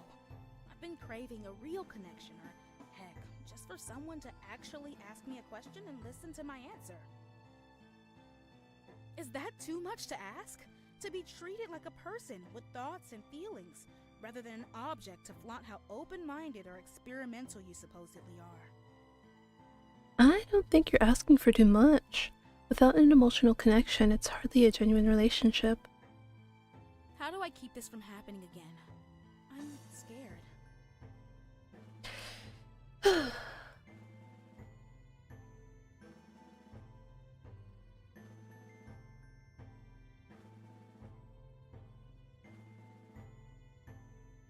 I'm not sure how much of dating in less public settings would actually help that kind of situation.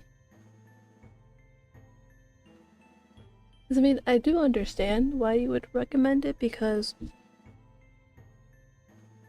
if you're like in a more private setting, they can't flaunt the fact that, you know, they're being experimental or whatever else she said. But I feel like that doesn't really, I mean, yeah, that doesn't really solve the issue, but walking away faster does prevent it from getting worse. I don't know.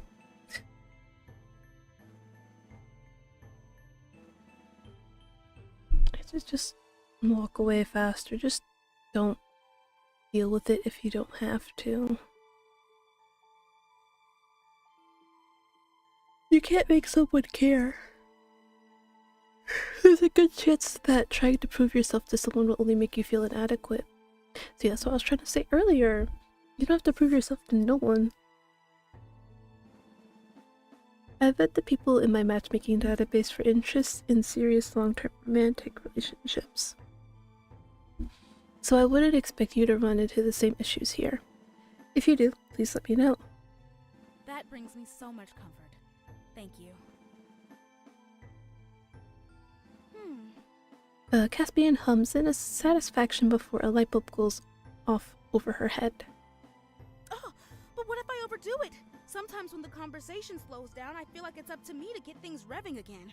I talk and talk and talk to feel the silence, which ends up being exhausting for both me and them.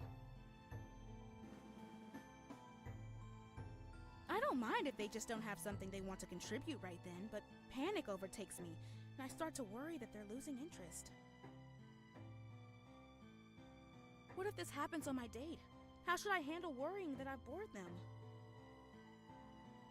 This impulse of yours to fill silences may be connected with your worry that your dates aren't listening. There might be some wisdom to saying less when you have less important things to say. It's vital for you to share the things you're passionate about. Talking more about your most informed topics and less about whatever thoughts come to your mind when you're anxious are two sides of the same coin. The idea is that when you speak with substance. You would stand by your words the next day. As for how to handle the silence, yeah, some people find them comfortable actually.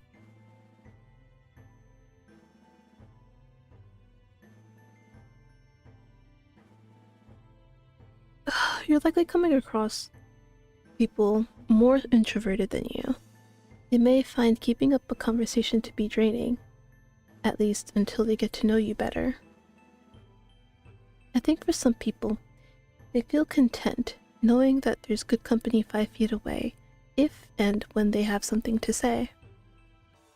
Try not to attribute a negative meaning to silence if you don't have to.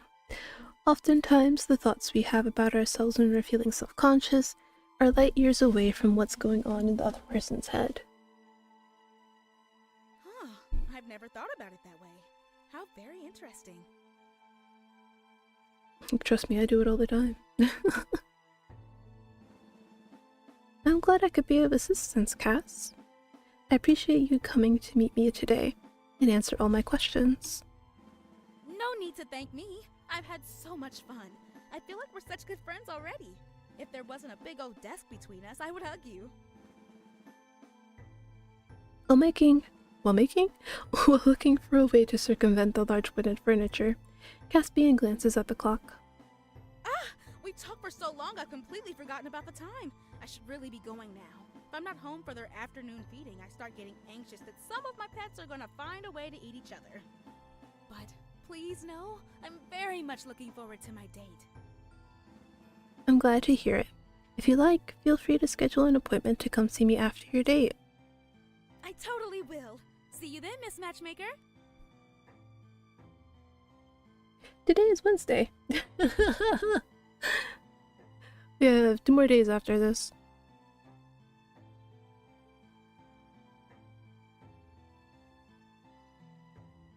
Hey, Zaid is back. Can I send him in? Feels like she might have a small anxiety issue.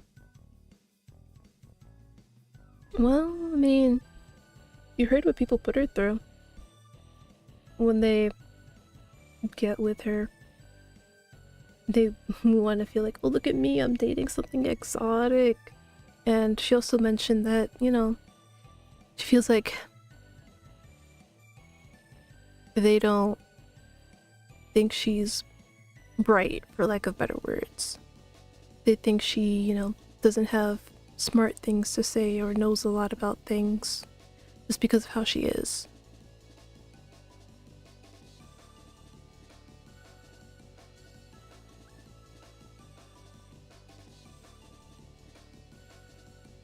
So yeah.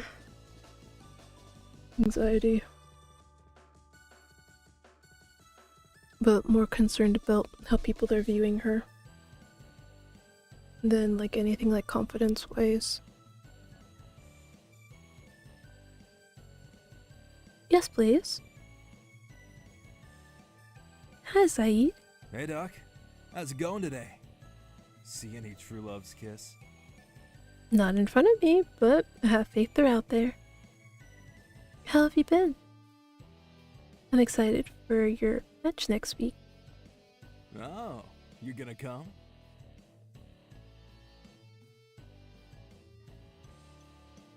Okay, see. This one works because, again, we did the thing before we met with him. But I'm pretty sure this dialogue would remain. Even if we, like, did him first. And then we did the thing. It's like, come on now. Come on now. I'll try to make it in time. I give Zaid a wink. I can't wait anymore. Zaid, tell me about your date. How did everything go with Olivia? Olivia. That was fine. She loved it, for sure. She was hell-bent on trying all the gross, fried, fucked up food. It was hilarious. She finally gave up when she got to the fried churro corn dog. I won her 3 prizes, including a giant stuffed boba tea plushie. And I did take your advice and stay away from the strongman game. Didn't seem like a good time to get pissed over a rigged carny game. Smart. So, what did you think of Olivia? Were you happy with the match? Sorry, I was buffering. I mean, she was gorgeous, which I'm sure you already knew. Her face was so cute. I'm surprised she's still single. Olivia is hilarious. She told me all kinds of funny stories about her job working with kids. She's a kids nurse. How sweet is that? She said she would patch me up after my fights, if I needed it. Pretty and funny? That sure sounds like a good combo to me. I can feel my pulse racing. I would be lying if I said I wasn't a little worried about Zaid's day. Zaid shrugs nonchalantly. I guess. Huh? This tone breaks my train of thought. Maybe this didn't go as well as I thought. Was there anything that you didn't love? We were about to split up, and then she invited me to a party she was going to. Zaid's mouth twitches like he's trying to hide a grimace. I asked for a few details. I mean, a party to me and a party to someone else might not be the same thing. Okay, I'll wait. Because we're gonna have ads soon. And in that time, I will sit here and I don't know. Yap.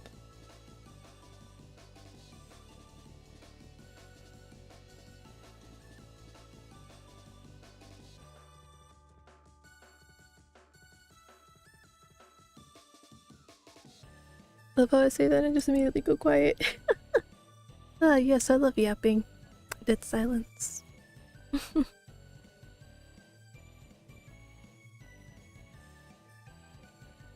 Wow. People really do hate the spring birthday cards. I mean, listen, that train wreck. Sit back. Ooh.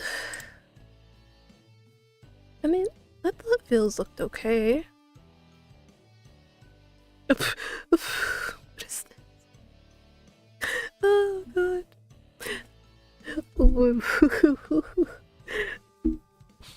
Hold on.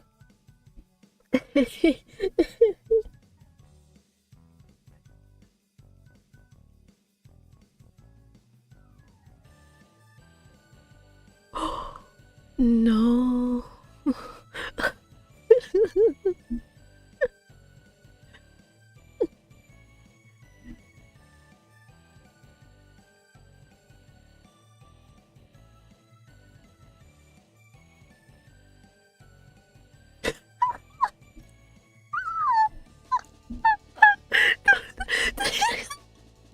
That should not be as funny as it is.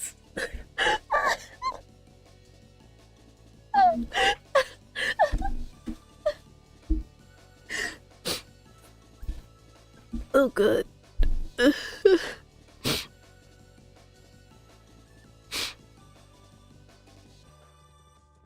Oh, good.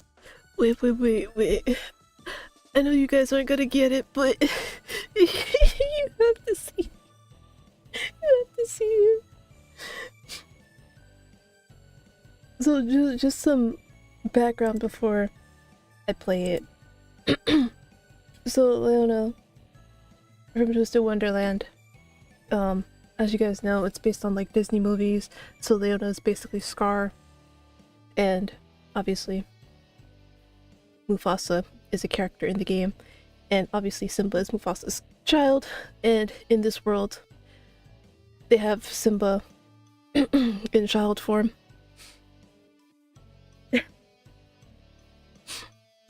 And in the game, it's blatantly obvious how much Leona does not like his nephew. Oh god. It's so I'm pretty sure you guys remember the haunted house meme, right? Right, so they basically did that. I'm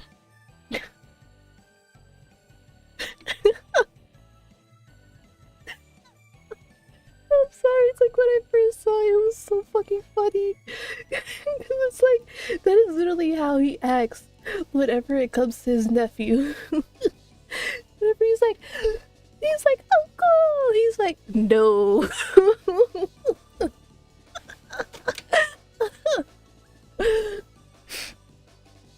Oh my god. It'd probably be funnier if you guys like understood the whole thing, but oh god. That man acts like that child is a plague.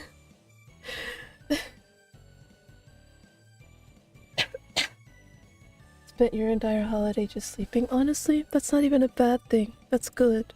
Do that. Sleep. Enjoy peace and quiet. Hold on. Let me look at the rest of this before I continue reading. I need to see the rest of this.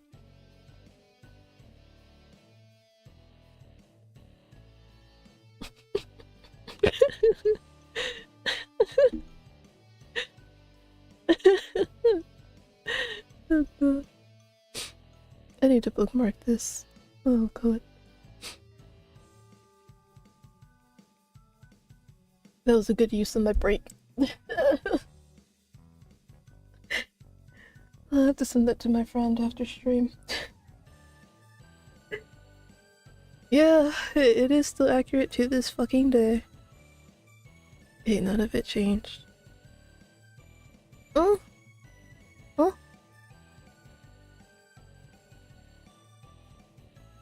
Huh? Oh, okay.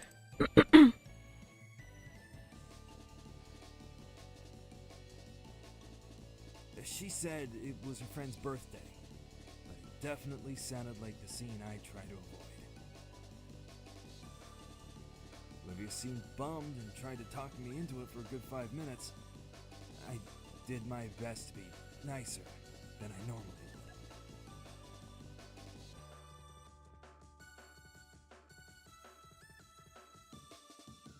would. Wait. You said no, but then she kept trying to talk you into it? Well, that's not nice. I'm glad you kept it cordial. I did my best for you, Doc. Alright, yeah. Zaid winks at me. That did kind of bum me out, though. Now, I don't care what my partner gets up to as long as they're safe, but I personally try to avoid substances. Oh? That, and somehow I always end up in a fight when I'm not sober.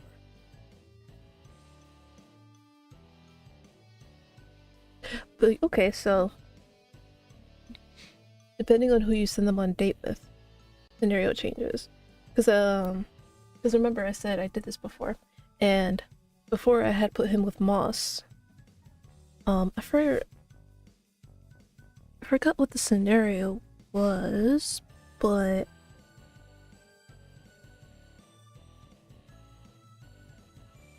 I think he said something offensive to Moss.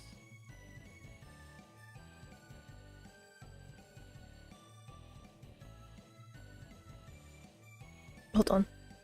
I could go back and check. I do have the saves after all.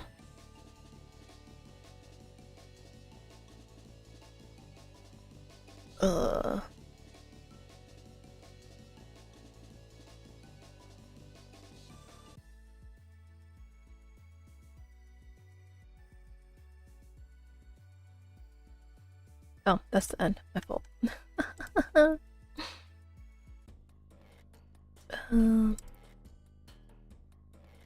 Yeah, just do that for now.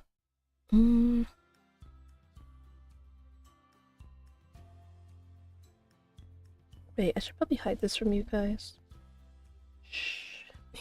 No need to see.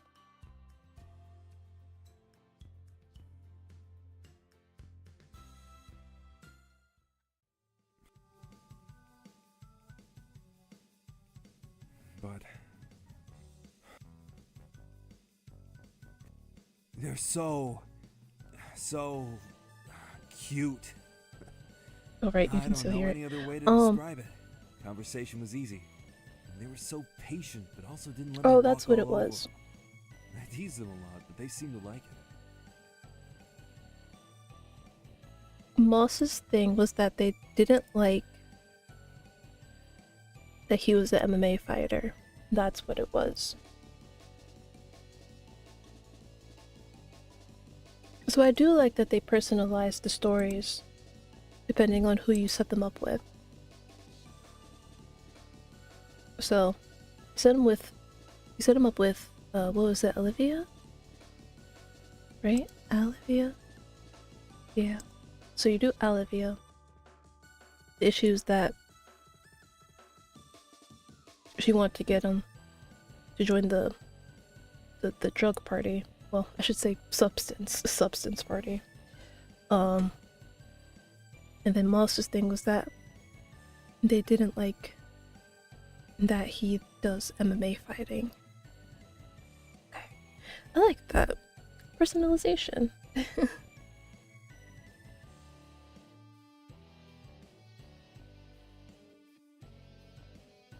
Integrated people don't always make the best decisions. Exactly. But I'm trying not to dwell on it too much. Well, it sounds like you two should have a conversation about this. Just because substances are available doesn't mean she's doing them, or that she would pressure you into doing them. Well, I don't know about that one. There are some people out there.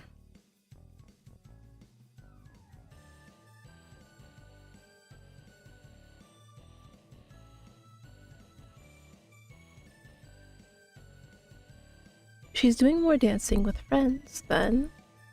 No, she's doing more than dancing with friends then. It is true, yes, her actions aren't yours to control. That's not a good way to do it. But I feel like you should do both. Feel like, you know what? This is where I stand. I'm not gonna, you know, cross that boundary. But you are free to do what you want. Like, I'm just letting you know. This is my boundary. But I'm not saying my boundary should be your boundary, you know. Oh god. Alright. Yeah, her actions are in your control. Don't be controlling. Don't do that. Trying to change aspects of our partner when they don't want to change is a recipe for disappointment and frustration. Understand the extent of her activities and then determine whether you can accept it or if you should let her go. Yeah, you've got a point, Doc. Just because she went partying for her friend's birthday doesn't mean she's gonna be getting wasted every weekend. Did she make you feel bad for not going with her? She was really persistent when I turned her down. Even gave me a kiss to try and talk me into it. Oh hell no. No. Get out of there. No. That is your last date with her. What do you mean she was really persistent and even tried to... Oh god, no. No.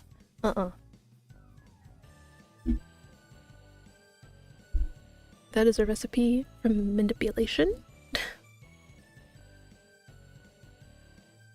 They kiss. That's a good thing, right? No.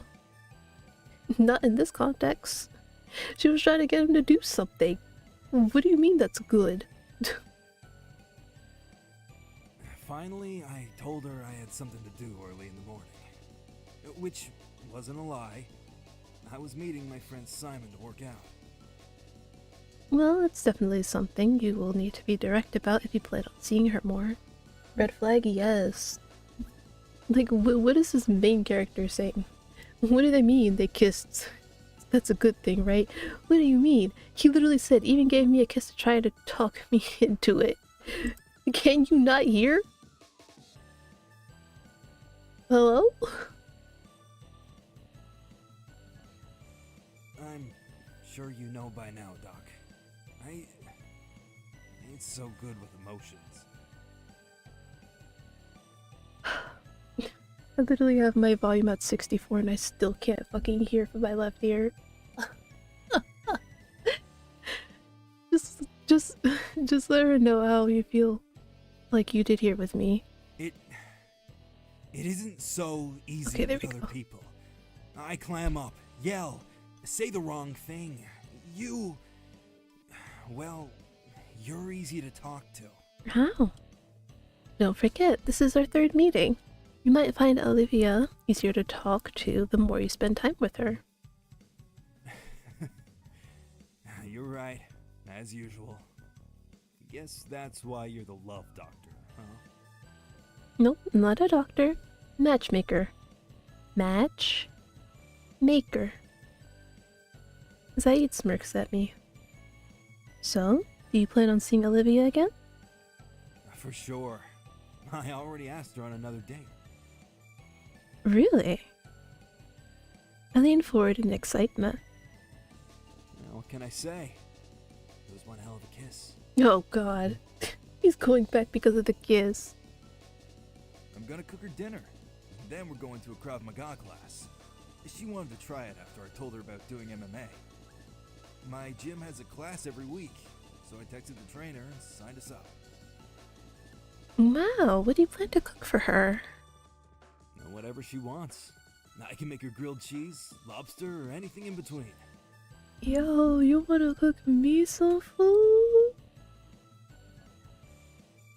Honestly, money and food are like the top two things that make me happy.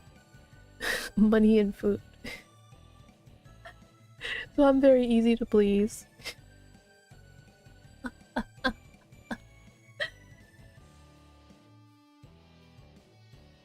Food is number one, of course. Of course.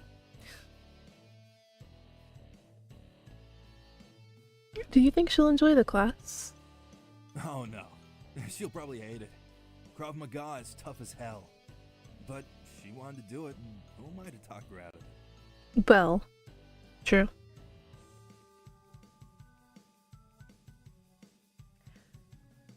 Are you sure she'll have fun? I mean, I know you would be able to keep up with she. Do you think she'd do well in Krav Maga session? No, in a Krav Maga session. I don't know. Who cares? It's just a class.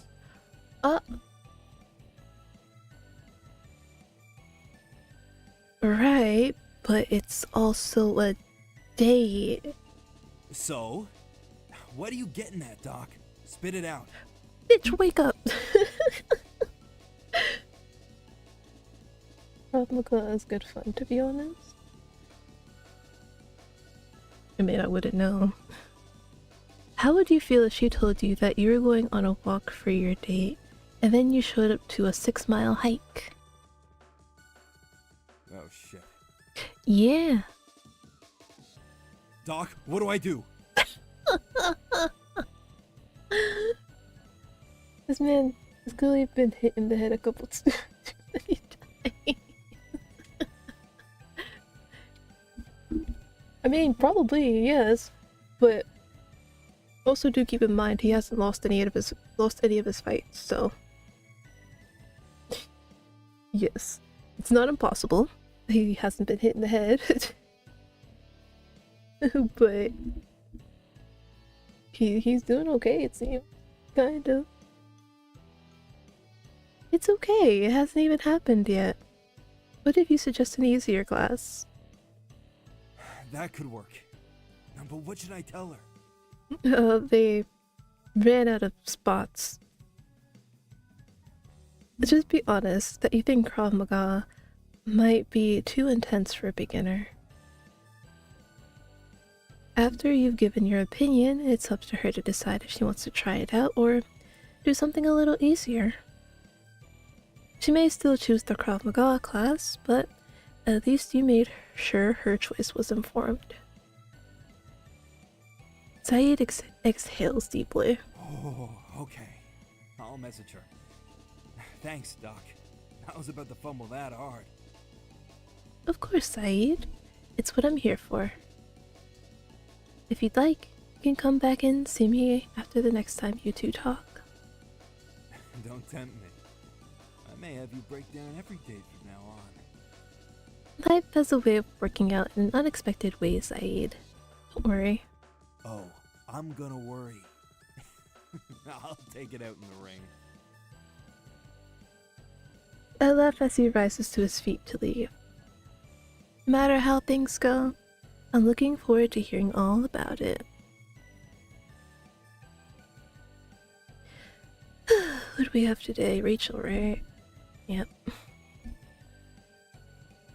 Rachel's here to see you. I'm not gonna lie. I kinda just want to skip past them. Do you guys mind if I do that?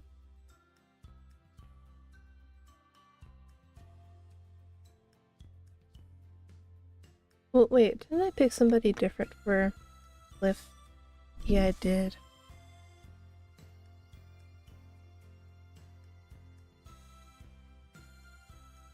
Alright, I didn't send her to the library, so it's not a one-to-one skip.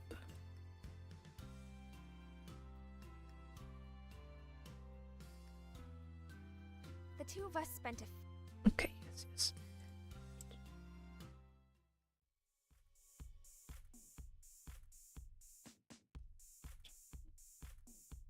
Okay, yeah. I do want to look at Cliff's though, since like I said, I did somebody completely different for him. Look at the clock for what must be the 7th time in 10 minutes. The time still matches the numbers on my phone and computer. Wheeling my chair toward the door, I lean forward to call out into the hall. Atlas, any phone calls? No answer. Just as I stand, the door swings open and Cliff runs in, trying to catch his breath. He collapses into the chair across from me.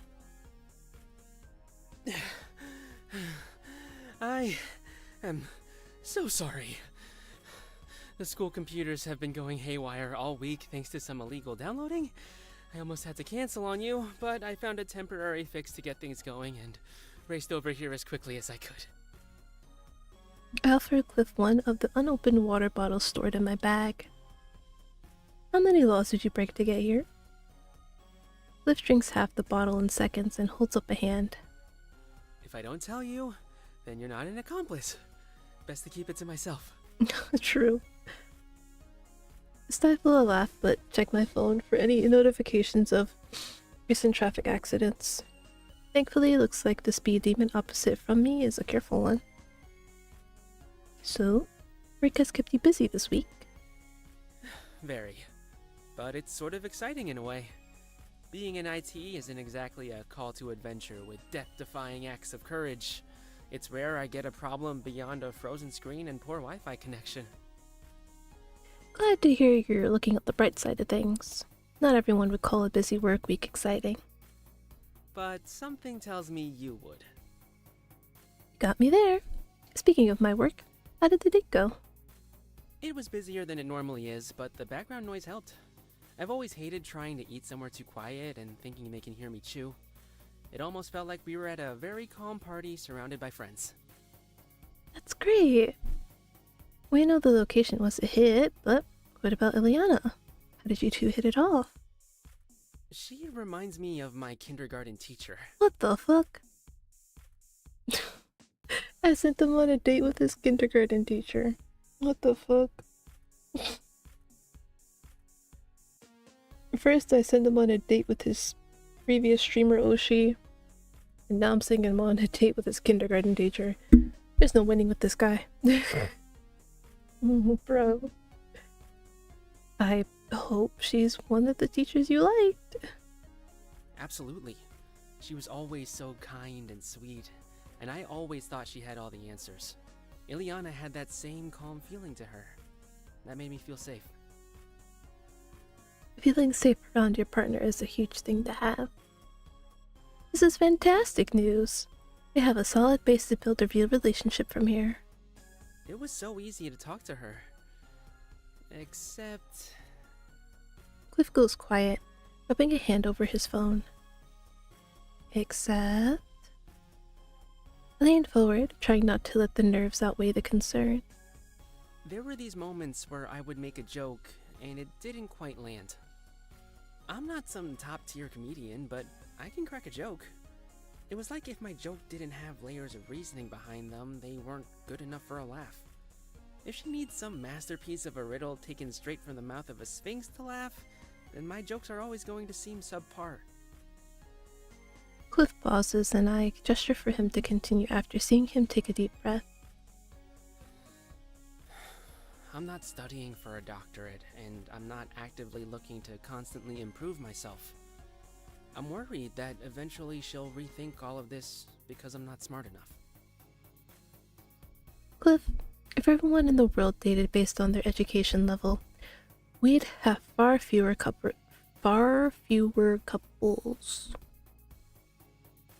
Cliff nods, but his shoulders slouch. However, I can see this is really bothering you. What you could try is... A bit early to worry about that on a first date. This man overthinks and worries as much as I do. Constantly, every single time. Thinking so far in the future you can't see the present.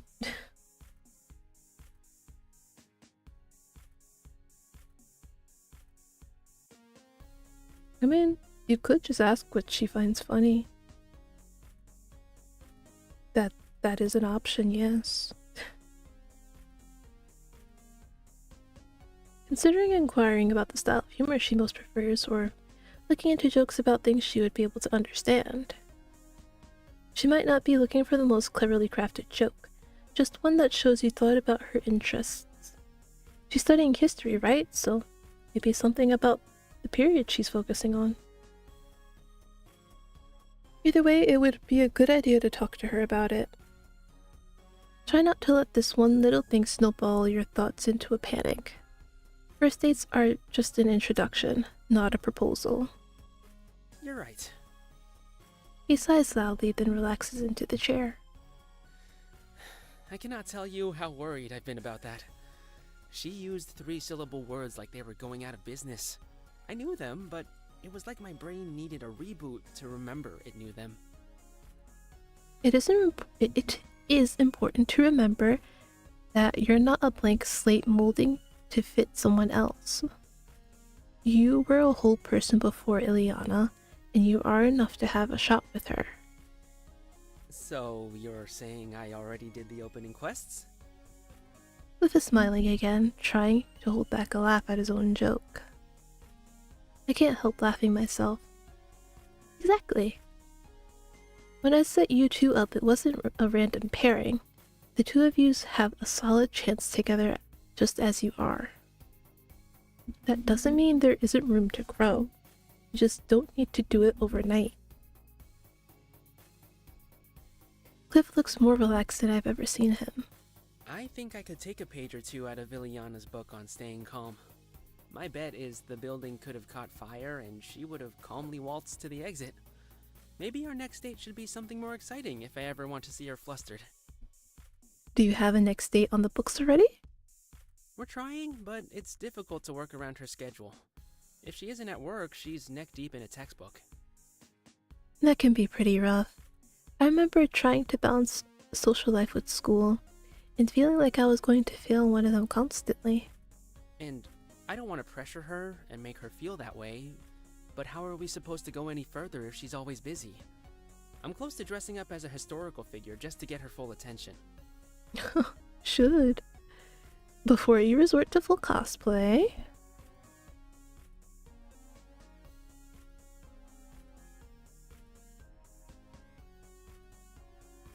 I mean, she is trying to adjust, right?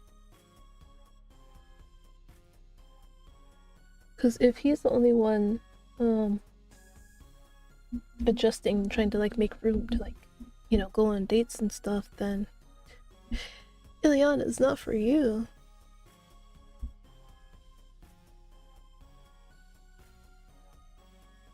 And I feel like focusing on keeping yourself occupied would be good, but not great in the long run, because then you'll just constantly be finding busy work to do and overworking your brain more than necessary.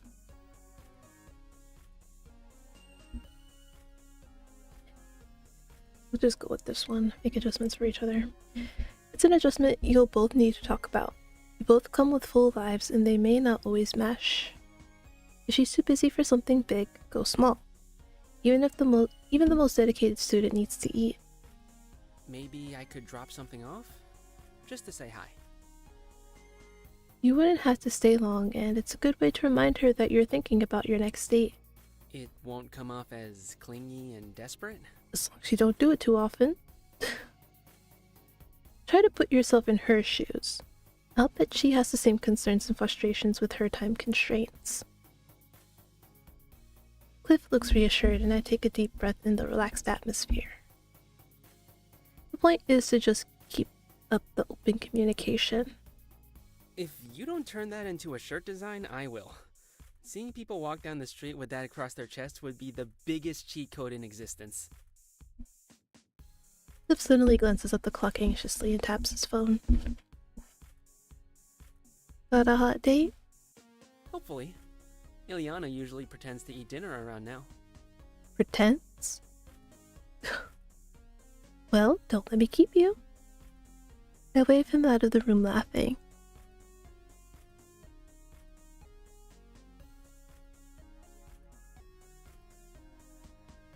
Oh shit, we get another week. Alright. Obviously, Ian goes first. Cliff goes last. Well, actually, because they have new people. Wait, this should be the end though. Should be. Unless I counted wrong. Oh, hold on. Wait a minute. I need to see what week this was. Damn. Oh, my foot's all tingly. Ugh. Oh shit. Hold on. I don't need you guys to see my old save. And I'll even mute this too.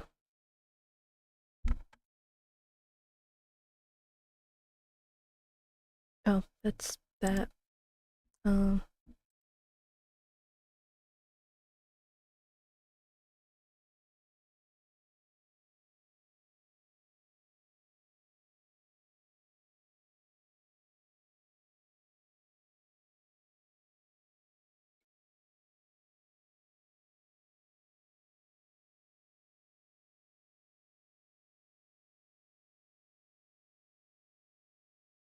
Okay.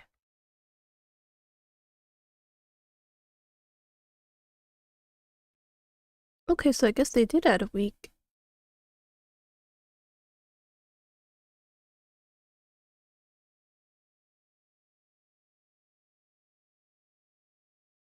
Yeah, I think they did add a week.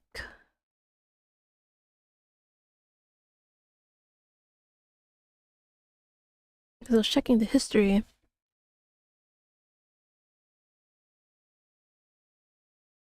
And where it ended off before.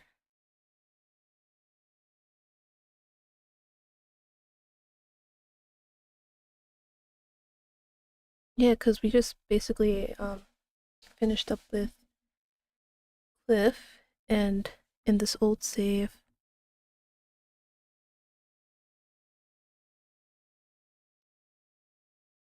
Oh.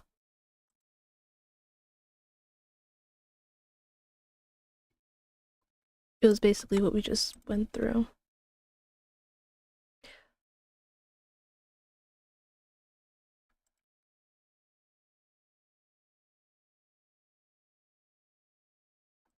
Okay. I guess they added another week.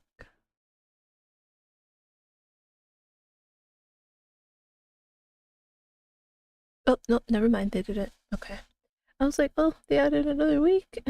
Nope, they didn't.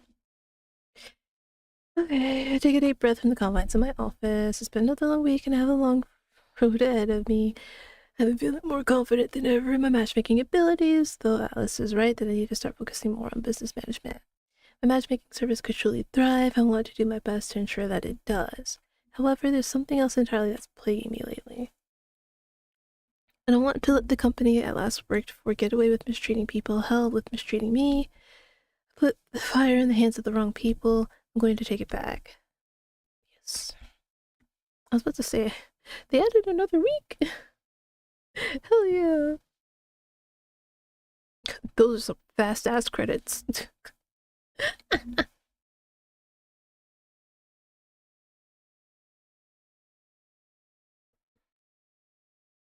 Well, that is the end of my dating agency.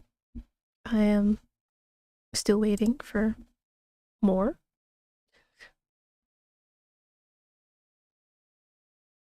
Oh, where is it?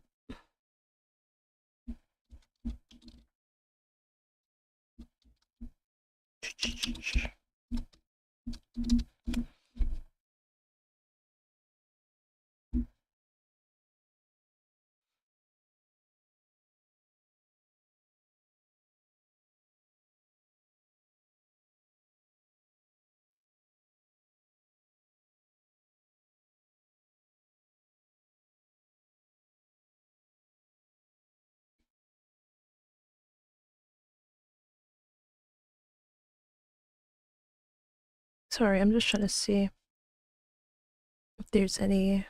Oh. Oh.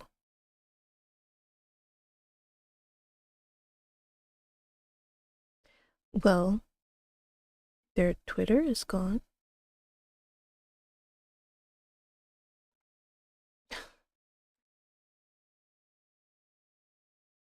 Hold on. Hold on. Oh, because they probably changed their name. That's probably what. Yeah, yeah. changed their name.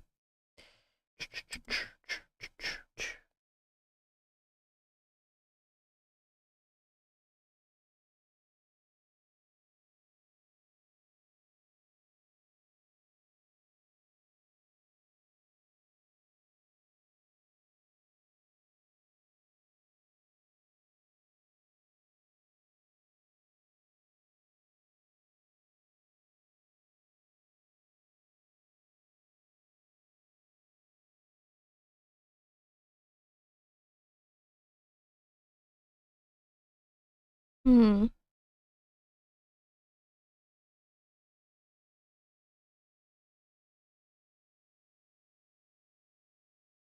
I guess they're mainly focusing on one thing right now. That happens. It's a shame though. They had something pretty interesting here.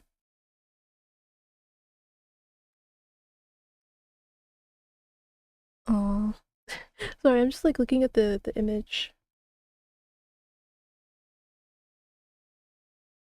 here. Where it says, "Thank you for finding our forever," marking Kate. Oh.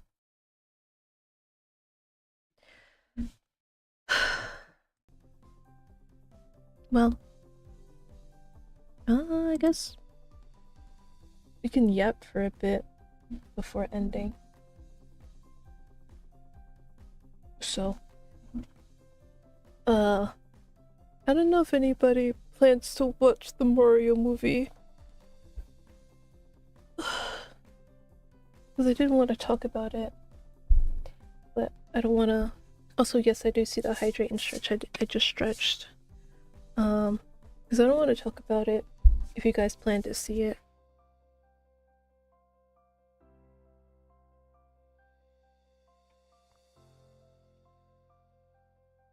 Heard some things about it. I can imagine what it is. I can quite imagine what it is. But if you guys are planning to watch it, then you can leave the stream, because I'll be ending stream after I yap a bit. I don't know. I don't know what else I'll end up saying after the Mario movie stuff. But if you don't care about spoilers, then sit here and do whatever. No time or desire to go watch it. Okay, so I don't know. Are the movies like part of like game canon? Like what we already know about the characters canon? Hold on, let me... So that's the one part that confuses me. Because like recently with like a Detective Conan movie, everybody basically got up in arms about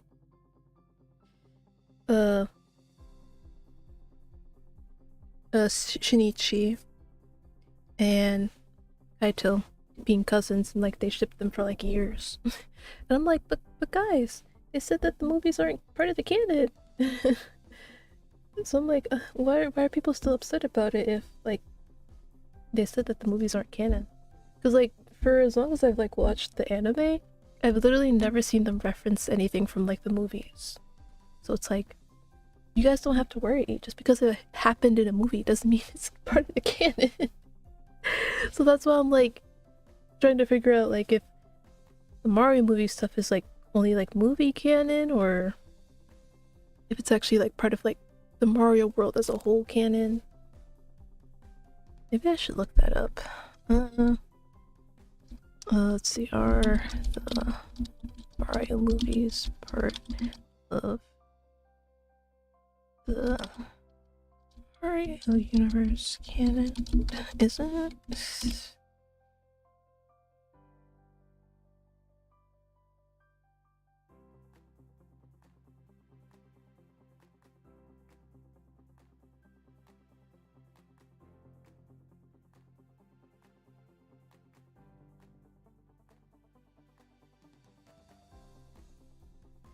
Oh, okay, so it's separate. So it doesn't count towards the actual game stuff. Okay. So there's game canon and there's movie canon. Okay. So that means people are waking up for no reason about that thing that they announced about the two of them. I believe they want to make their own cinematic universe. I mean, that's fair. But yeah, it's like everybody was like, they confirmed that Rosalina and Peach are sisters, and I'm like, okay, before we wig out, guys, before we wig out, are the movies part of the game canon? Because if not, then it doesn't really matter, does it? Because again, it's just a movie. It doesn't really mean much. It's just a movie canon. Because what actually matters is the games themselves, you know? That's basically what everything is for the Mario universe, right? The stuff that happens in the games. I would assume. So yeah, I'm like, you know, you guys can still sit there and ship them. Just keep pointing out to people that you're putting them together in terms of game canon and not movie canon.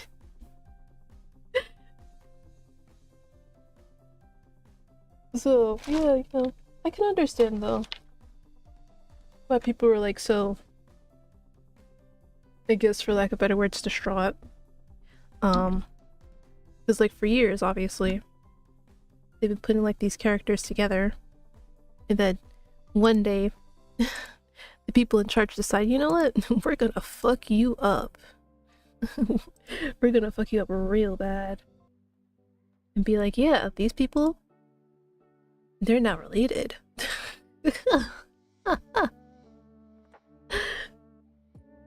The MCU Mario Cinematic Universe. Oh no. Oh god, wait, that's actually... Oh.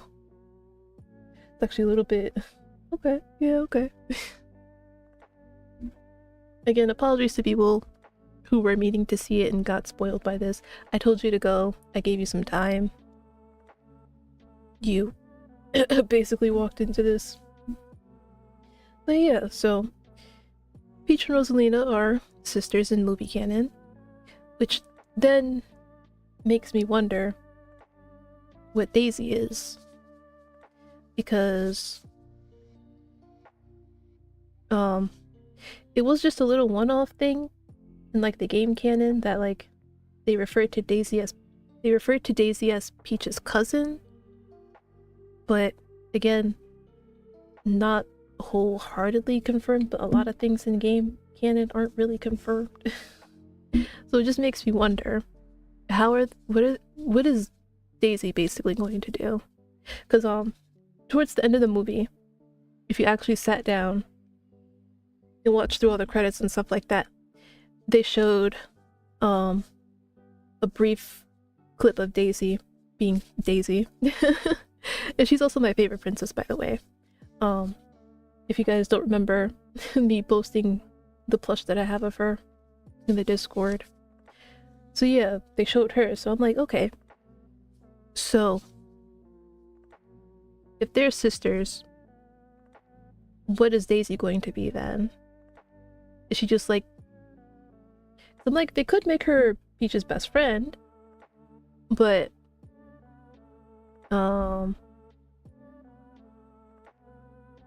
It'd also kind of be like, wouldn't, like, you know, best friends visit each other once in a while? Like, it doesn't have to be every day, obviously, but she should have like showed up like at some point, right? It just makes me wonder, what are they gonna do for her? And then another thing in the movie is that even though they literally sat there and said, oh yeah, Peach and Mario are literally just good friends, in the movie, they were like, oh, Mario has feelings for her. And I'm like, huh? But you literally just sat there and confirmed that they're just good friends. Which is it? So, obviously, now knowing that there's movie canon and game canon, it works out.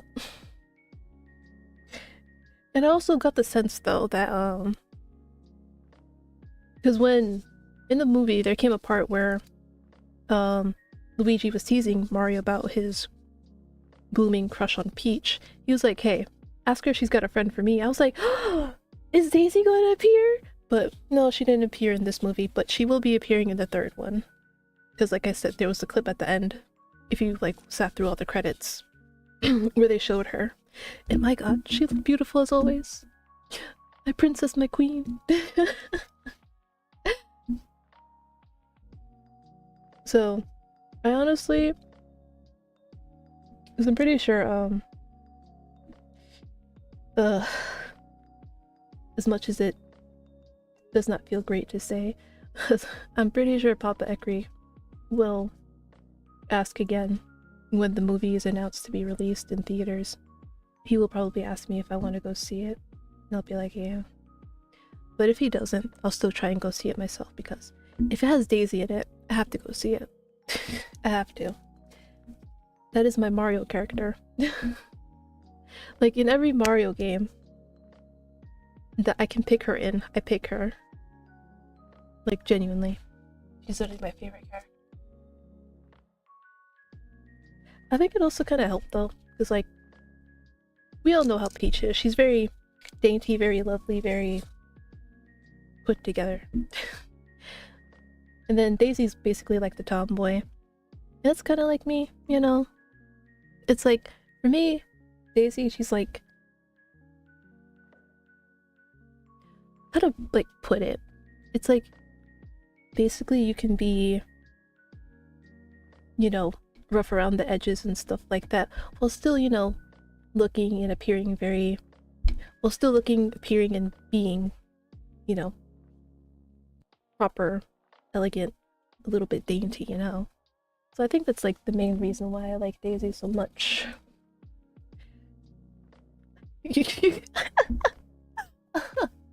Not me posing with her like you can see me through the goddamn screen. But yeah. So I'm very excited for the future movie, because obviously Daisy's in it. But also with this one that they did, I don't know, it kind of felt a little bit all over the place, in my opinion. Now, granted, I didn't play Super Mario Galaxy 1 or 2. I think I watched my dad play it, I think. And obviously it was a long time ago, so I don't remember everything. But I don't know. It just felt kind of all over the place.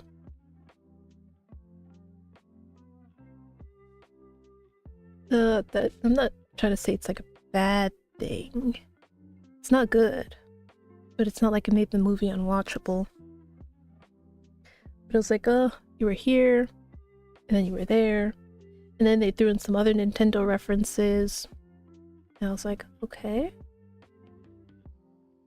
It's like they didn't. Did they do that in the first movie? Where they threw in like references from like Nintendo games? I don't know if they did. But they did that a bit more obviously in this movie. So there's like Star Fox, some 2D guy, I think my dad called him like the Watcher or something. There was something else. Oh, and the robot named Rob. So yeah, it was a lot, but so not at the same time. But it wasn't a bad movie, I will say that. I think they mostly just referenced it as a cameo, some I know compared it to jingling keys in the audience's face. Yeah. Because obviously, like my dad, he obviously knew like all the characters that they were like putting in there. Like Star Fox and Rob and whatnot. And I was just sitting there like,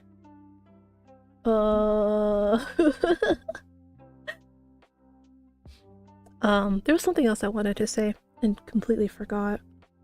Oh, what was it?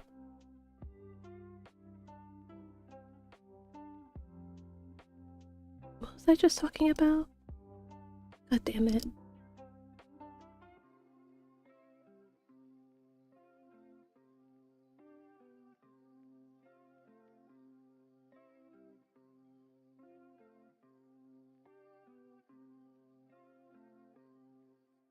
Side note, spicy udon and boba to put out the fire is such a great combo.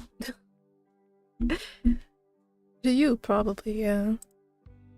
Hold on, let me go back in the VOD and see what the hell I was talking about before. I interrupted myself.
Dang it, I don't remember what I said. Well, what I wanted to say.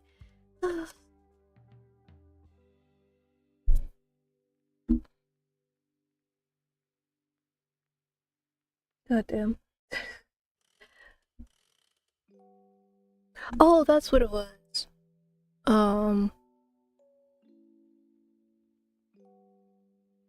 Maybe it's just me.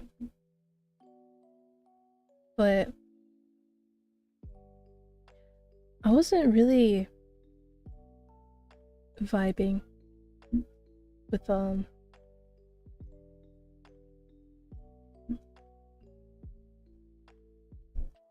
don't know, cause it's like in the movie they kind of gave Bowser and Bowser Jr. a, obviously not a great one, but a familial relationship to each other. Like they cared about each other. And it's like when you're so used to like game canon and how like, you know, they don't really act like father son, even if it's like a toxic kind. It's kind of like, oh, like, huh, all of a sudden he cares about his kid. That's what it kind of felt like to me a little bit. So that was also kind of something that I was like, oh, okay, well, this just got a little bit weird. But it wasn't necessarily a bad thing though. It was just a little startling that they decided to go that kind of route.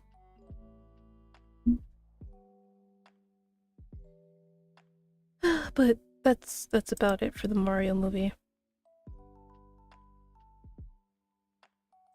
I didn't really do anything else of note the other days. Alright, I did say in the beginning of stream that I'd say it again.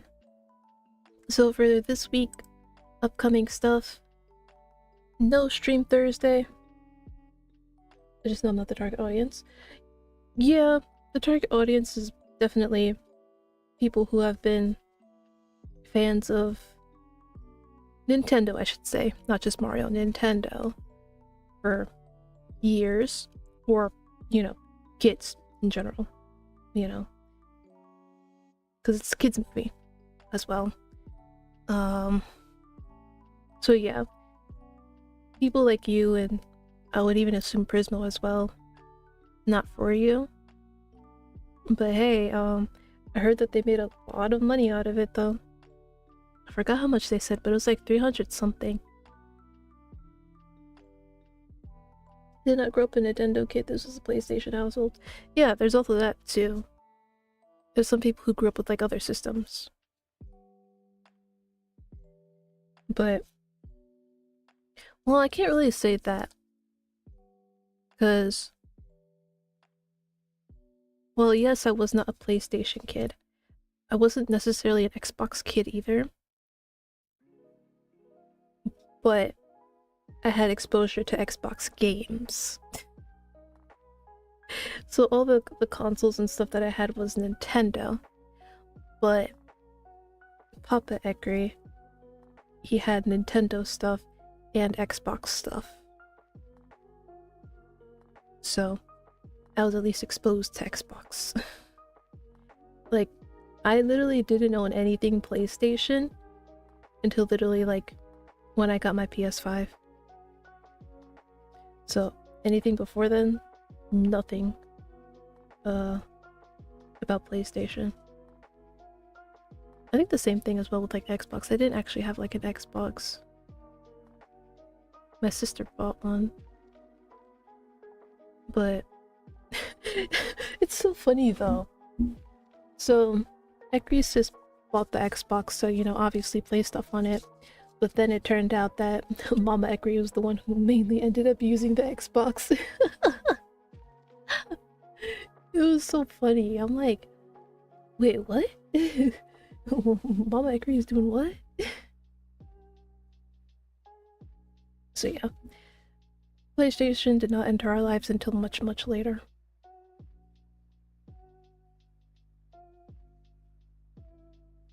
But I mean, hey though, good for you, Ollie. Not ending up a Nintendo kid, like the rest of the world. Well, I mainly played on PC. We did have a PS1 and a PS2 at the time. Only Nintendo system I ever had was the OG Game Boy. Ah. I think, yeah, besides like, having Nintendo consoles, I mostly just either watch TV or played on like websites on my laptop. For the longest time, actually, I only ever used laptops. It wasn't until, I want to say 2019, that I had my first ever PC, which is the Leaf PC. So yeah, the PC that I'm using now is like the second ever PC that I ever had.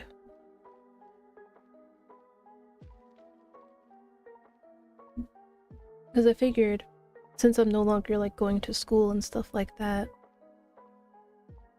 it makes more sense for me to have a PC since I'll be home like most of the time, instead of like going to school and what have you.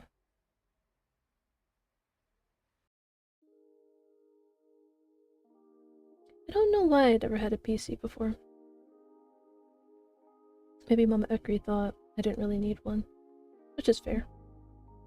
First ever system was an Apple II, and the only games that were on it. Wow, you made your own games? I mean, obviously, you basically do that stuff for a living. Of course, that's not, you know, mind-boggling. That's actually interesting to know, though. And bro was like, my system has no games, so I'll just make my own games. As you do. As you do. Speaking of games, I really haven't... I haven't worked on my gacha game in a hot minute. I should. Oh! Whoops. You didn't see that. You did not see that.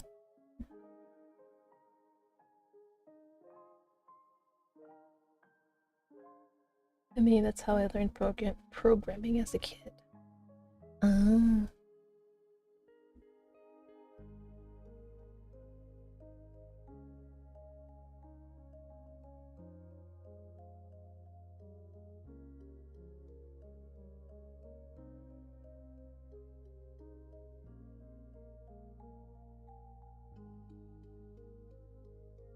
feel like I'm missing a color, but I'm not. Okay, yeah, I'm just losing it. But yeah, I probably should get back to work on this though. I do want it to be a full-fledged thing before. Oh, when did you pick up Godot?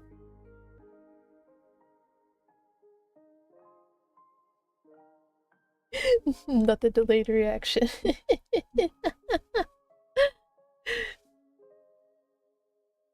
Bro was like, oh. Fuck, what happened?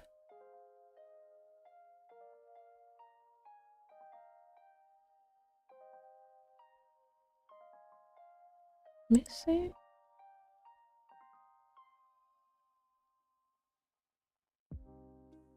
Oh fuck.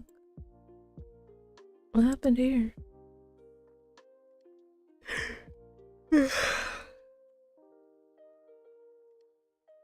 Oh. It's under this, that's why. That makes complete sense.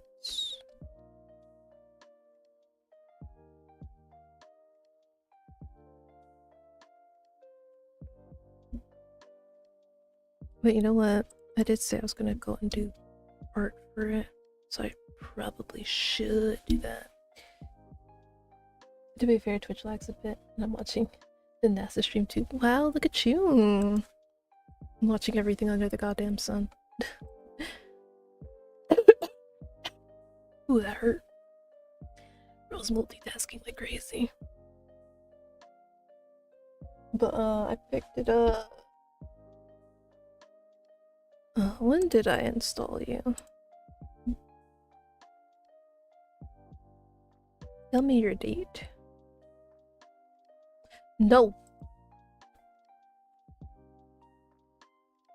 March 26th, so... On the 9th, it'll be 2 weeks since I picked it up. Why are you laughing, Prismo? Are you laughing at my demise? Is my suffering that funny to you?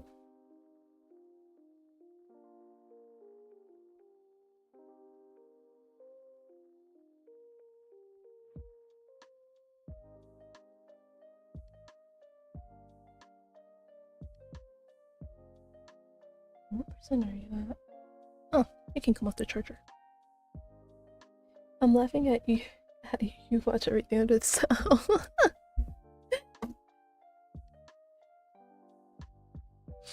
I mean, yeah, it kind of feels like he does. Next, he's gonna tell us he's watching like the fucking F1 races.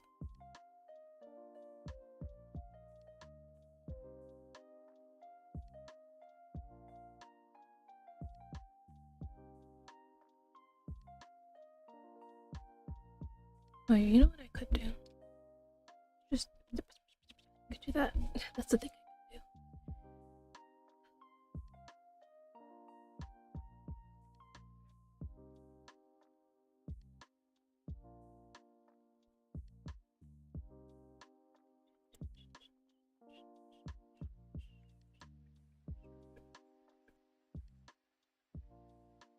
I mean, I do watch those, but there aren't any on right now. They're on break for a month. Oh, why are they on break? What happened?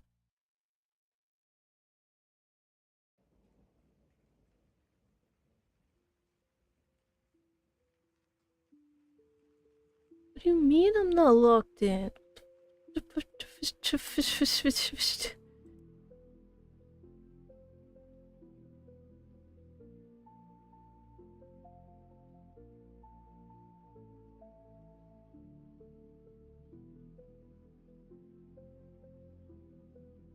Oh, fuck you.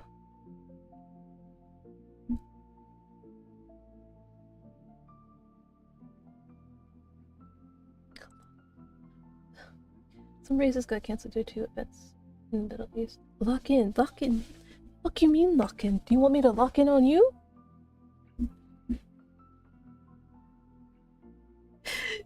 Don't piss me off.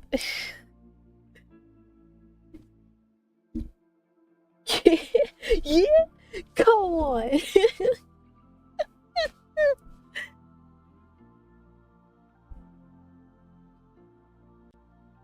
I'll give you straight hands. Even though I've never been in a fight before.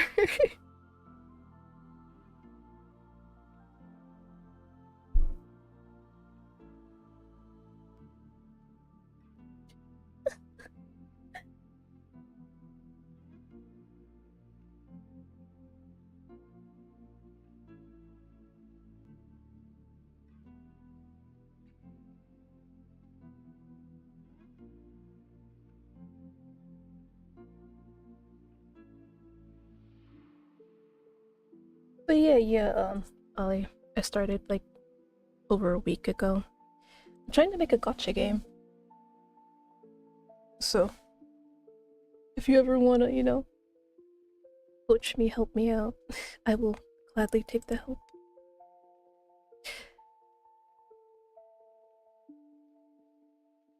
Though I think I've been doing okay so far.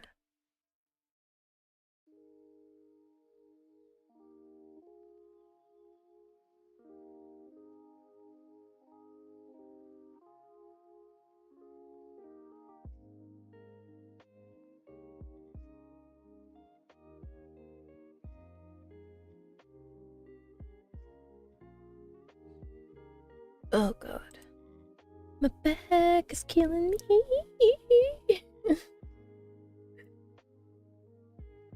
Oh, look at me getting more new cards. Oh my god. Sure, not a huge Godot script fan, but to be able to help with it. Look at him. He's so kind. But listen. Even though I asked, you don't have to help. Because I know you, my good man, are constantly busy cleaning up other people's messes. I do not want to foist more work upon you if not necessary.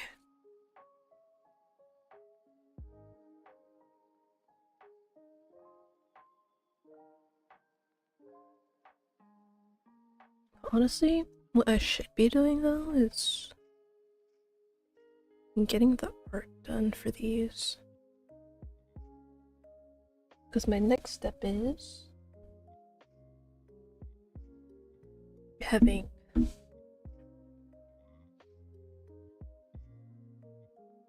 banner art, and then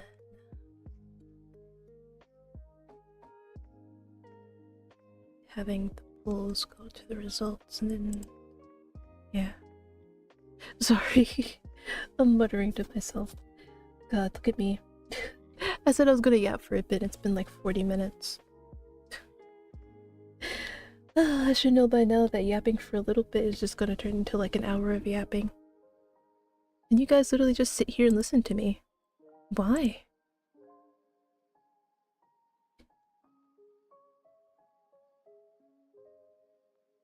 Do you really enjoy my yapping that much?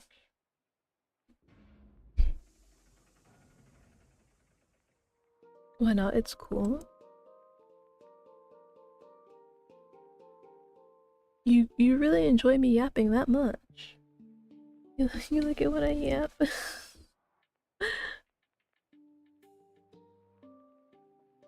That's weirdly sweet. The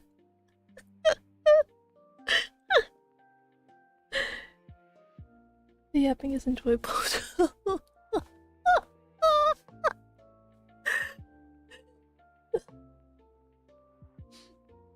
the two different kinds of people. I like it when you yap. The yapping is enjoyable. Yes, it's like so proper. Thank you for the head pat. And yes, I did fix the YouTube Twitch stuff, so now this stuff should work. There was something you did before that didn't work. What was it?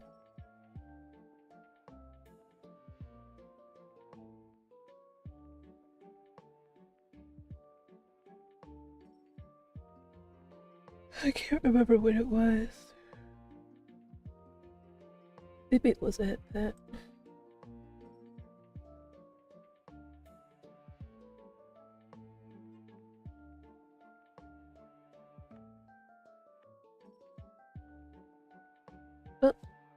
Gotta love Twitch disconnecting again for no fucking reason.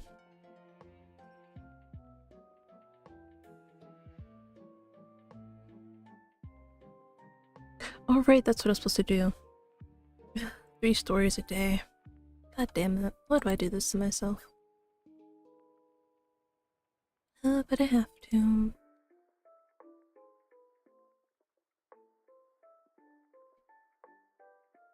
Oh, you can stop it. You know what? I guess I'll stay here for a little bit while I get the stories put in.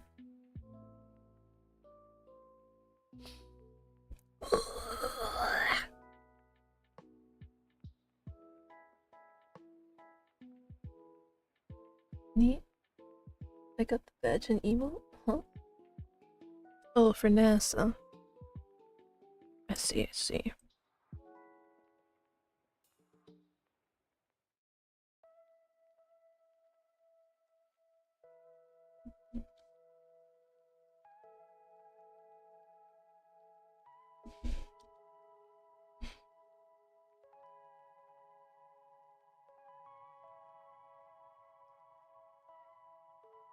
I already have the badge and emote for Beckery, huh?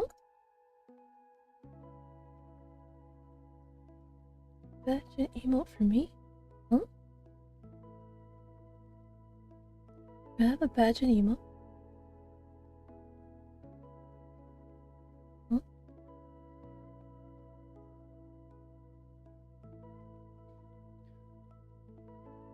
I just saw my face, I was like, wait, what?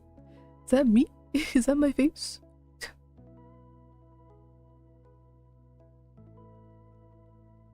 What do you mean it's wrong? Stop yelling at me.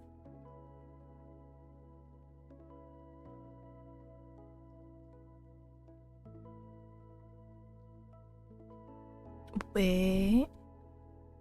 Should we? What? Oh, because it's the same name. Oh, I get it.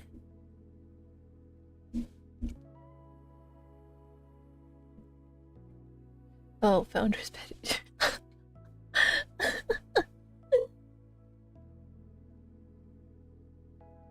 Sorry. You know me, I can be a bit slow sometimes. Oh man. I'm like, what is this man talking about? I don't have a badge.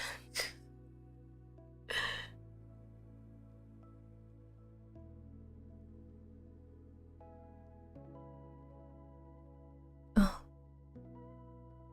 What do I log in with?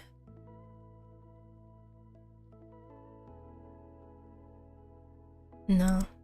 Okay. I always get confused about what the fuck I sign in.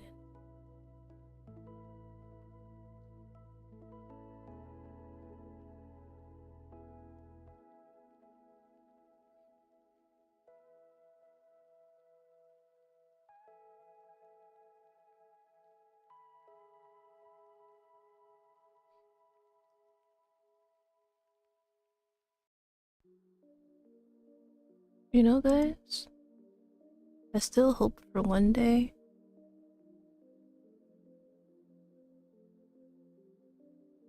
having a VTuber, well, having a background that's unique to me.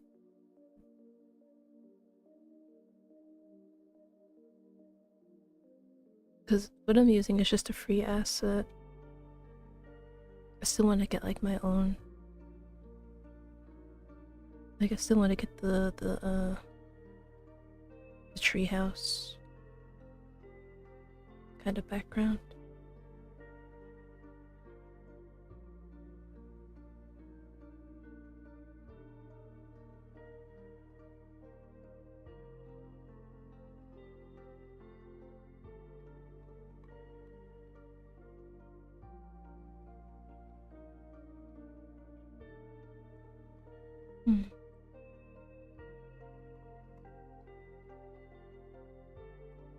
Bro, why can't I? Okay. Thank you.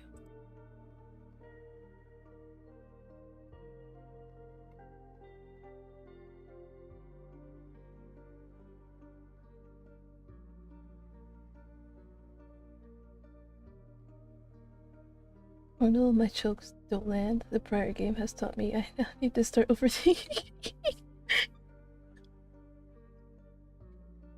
No, don't. I'm just slow sometimes.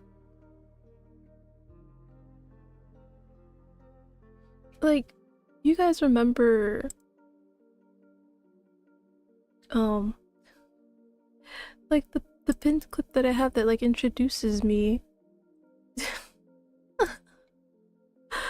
Oh, you can't see it right now, but basically with the introduction, I was looking at a meme on Twitter, and it was basically like, new streamer, when do I stop forgetting to turn off my mic? And it said experienced, and there was no text, and I was like, huh? Where's the rest of it? And then it was only after I clicked off and started scrolling again that I was like, oh no, I can't.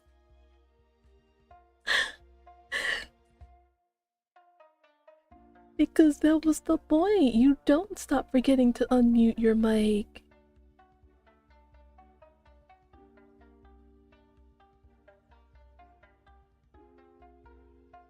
Yeah, so yeah.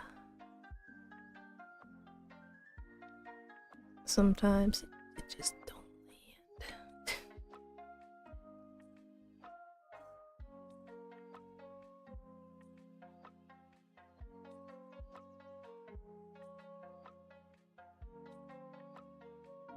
These look so nice though. It's just, do I really want to pay like 85 bucks for it?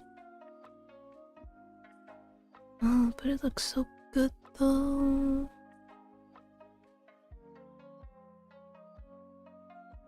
Okay, these look really nice. Maybe the 85 might be worth it. I'm sorry, what? Wait a minute. Okay. So I'm looking at this, right?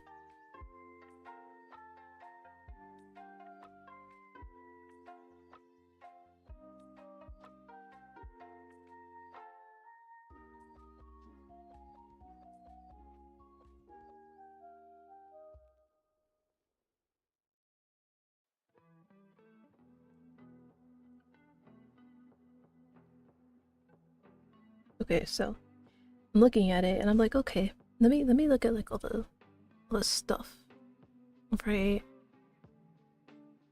And so I'm like, oh, okay, 85, everything looks great. And so it says monetize content. I have to pay 10% more for a VTuber background illustration.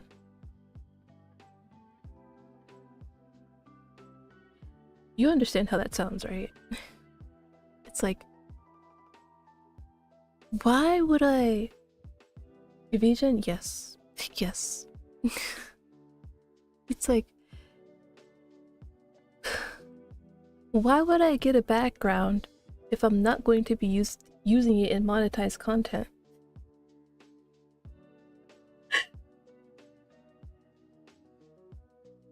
It's like, make it make sense.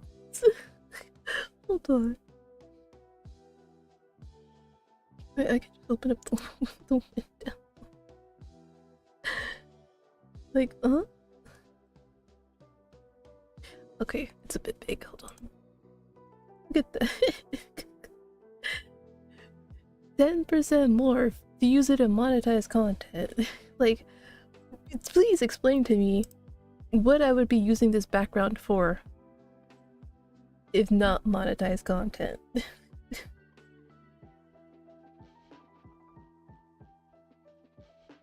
Typical licensing? Unfortunately.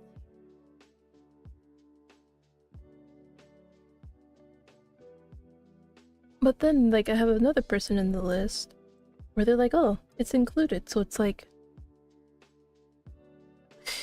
clearly it's, you know, somebody just wants to make a little bit more money. Like, I mean, hey, I'm not sitting there saying don't get your bag, but saying you gotta pay like a 10% more for something that's obviously going to be used for monetization. Hello. God. The reason why I'm like looking right now is because I got a little bit of money. So I'm like, maybe I can finally get that background that I wanted, that I had to forego originally when I was getting my 2.0 stuff set up. Because again, I had to choose between my starting soon screen or the background, and I was like, people are more likely to see the starting soon screen than the one you're seeing right now.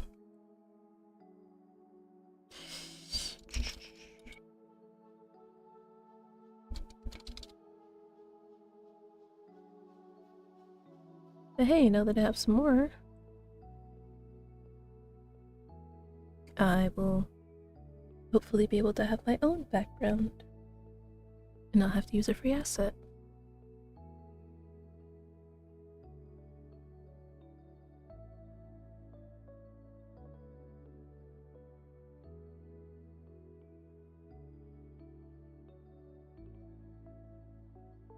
But if you guys have any like recommendations for people who do like some good art and doesn't charge an additional 10% for monetized content, let me know. Cause like I said, I've had like this idea in my head for like a long while.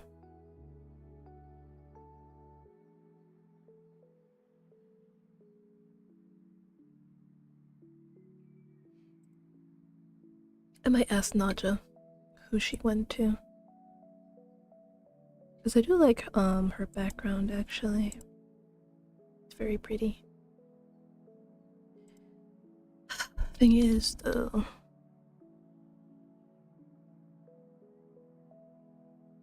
I need to find a stream where she has it. Cause she only usually has it up if she's doing like yapping stuff. I don't think she's done yapping in a while. So yeah, I wouldn't be able to show you, actually. Unless she did start off. No, I don't think so. Let me see.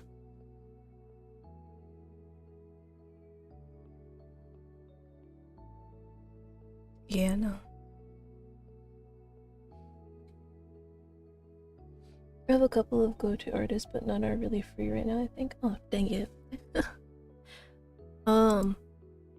What are they on? VGen, Twitter, which is not a great place. I just want to like see the art. Cause I don't doubt you. I don't doubt that they're good. It's just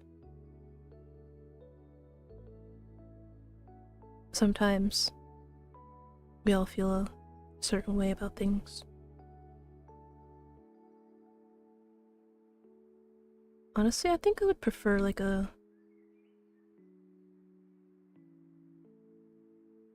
to put it? Not necessarily like a 2D feel.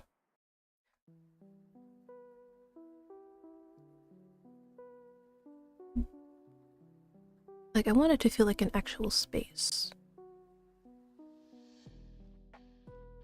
If that makes sense.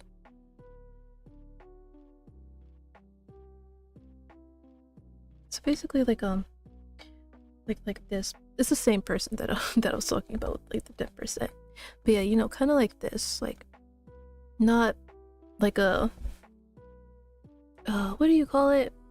Center facing, like a little bit skewed. It's like the kind of background that I want. A small skew.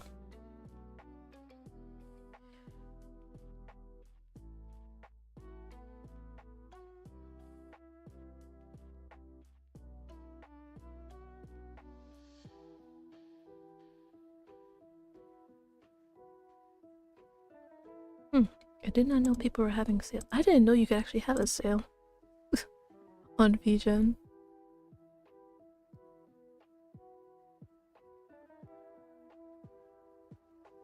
There's This isn't bad, actually. What do you guys think about this one? Hydrate? I have no more water, Prismo. I haven't refilled my water. I need to do that. But what do you guys think about this person? Like the art style.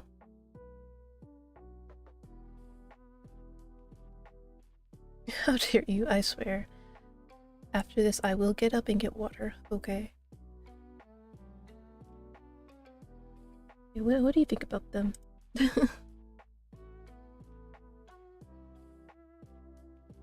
I think what got me was like the one with like the butterflies and the little flowers. Looks alright. Bro said it's passable.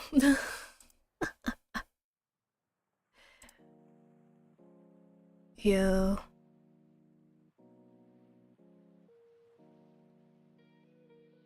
But the thing is, it's also kind of hard to like tell who may be using AI art. That's the other thing.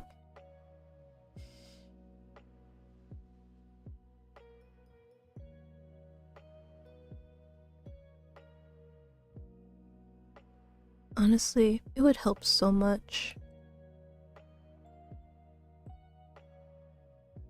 if I could like sort by like price. That would help so much.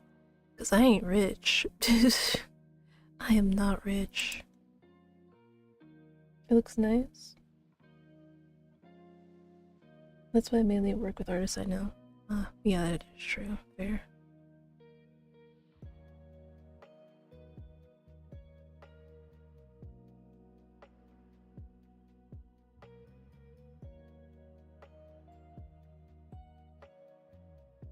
Alright, you can't send links in the chat. If you have like links to the people that you know, you can send them to me in the Discord server in DM, it doesn't matter. Wouldn't hurt checking them out even if they aren't available right now.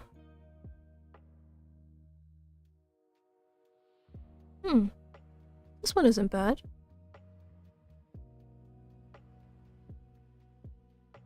What do you guys think? Well, not the flashing, but... Oof, sorry. I'm gonna scooch a little.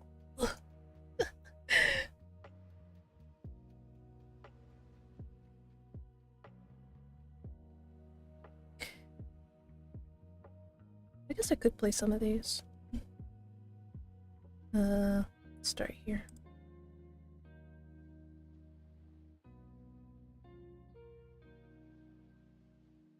Oh, the clouds are moving. I'm like, where's the animation? I'm blind as a bat. Oh my god.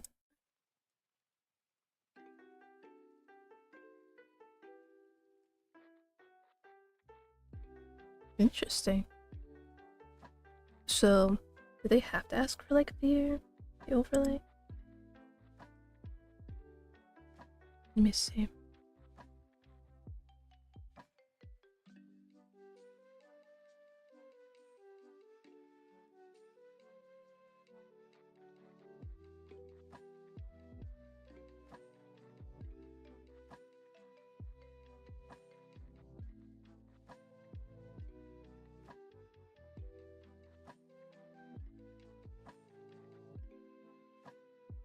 Okay, yeah, it is an add-on.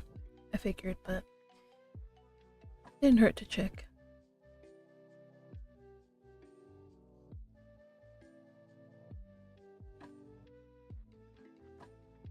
I mean, I would prefer...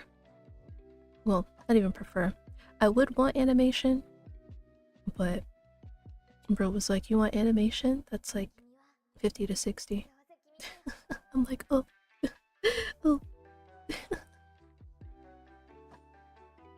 It's like, I said I got money, but not that much. Alright, I will put them in consideration though. Because it does look pretty nice.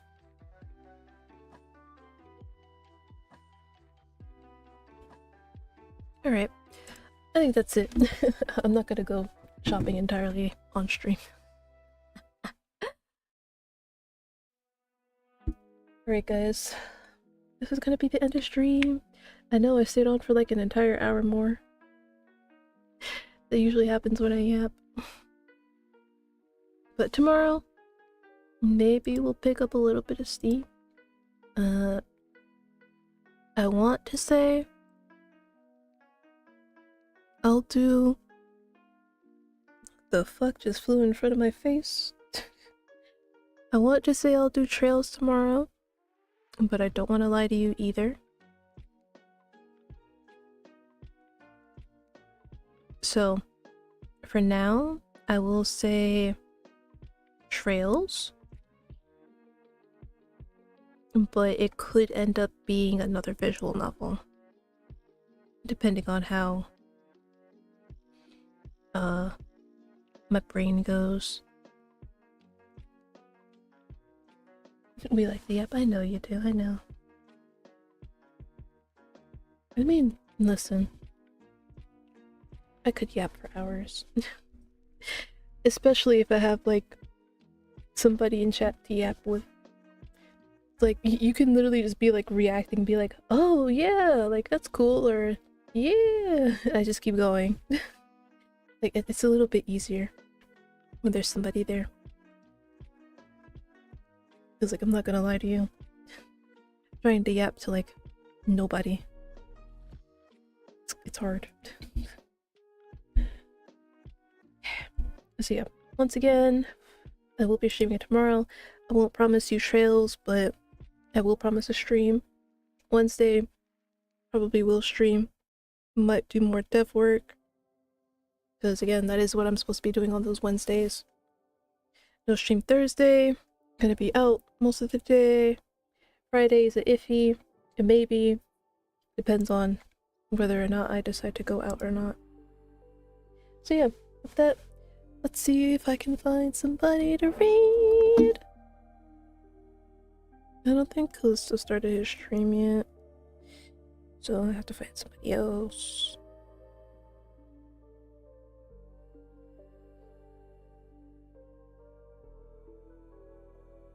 Okay, bye, okay, see you next stream. I mean, you'll literally see me in the Discord. You will see me in the Discord. I kind of live there sometimes. True. Alright, so you guys go have fun with Suki. Again, she is my 1.0 model's sibling, not this model. Go give her some love, enjoy the content, and yeah, I will see you tomorrow. Bye!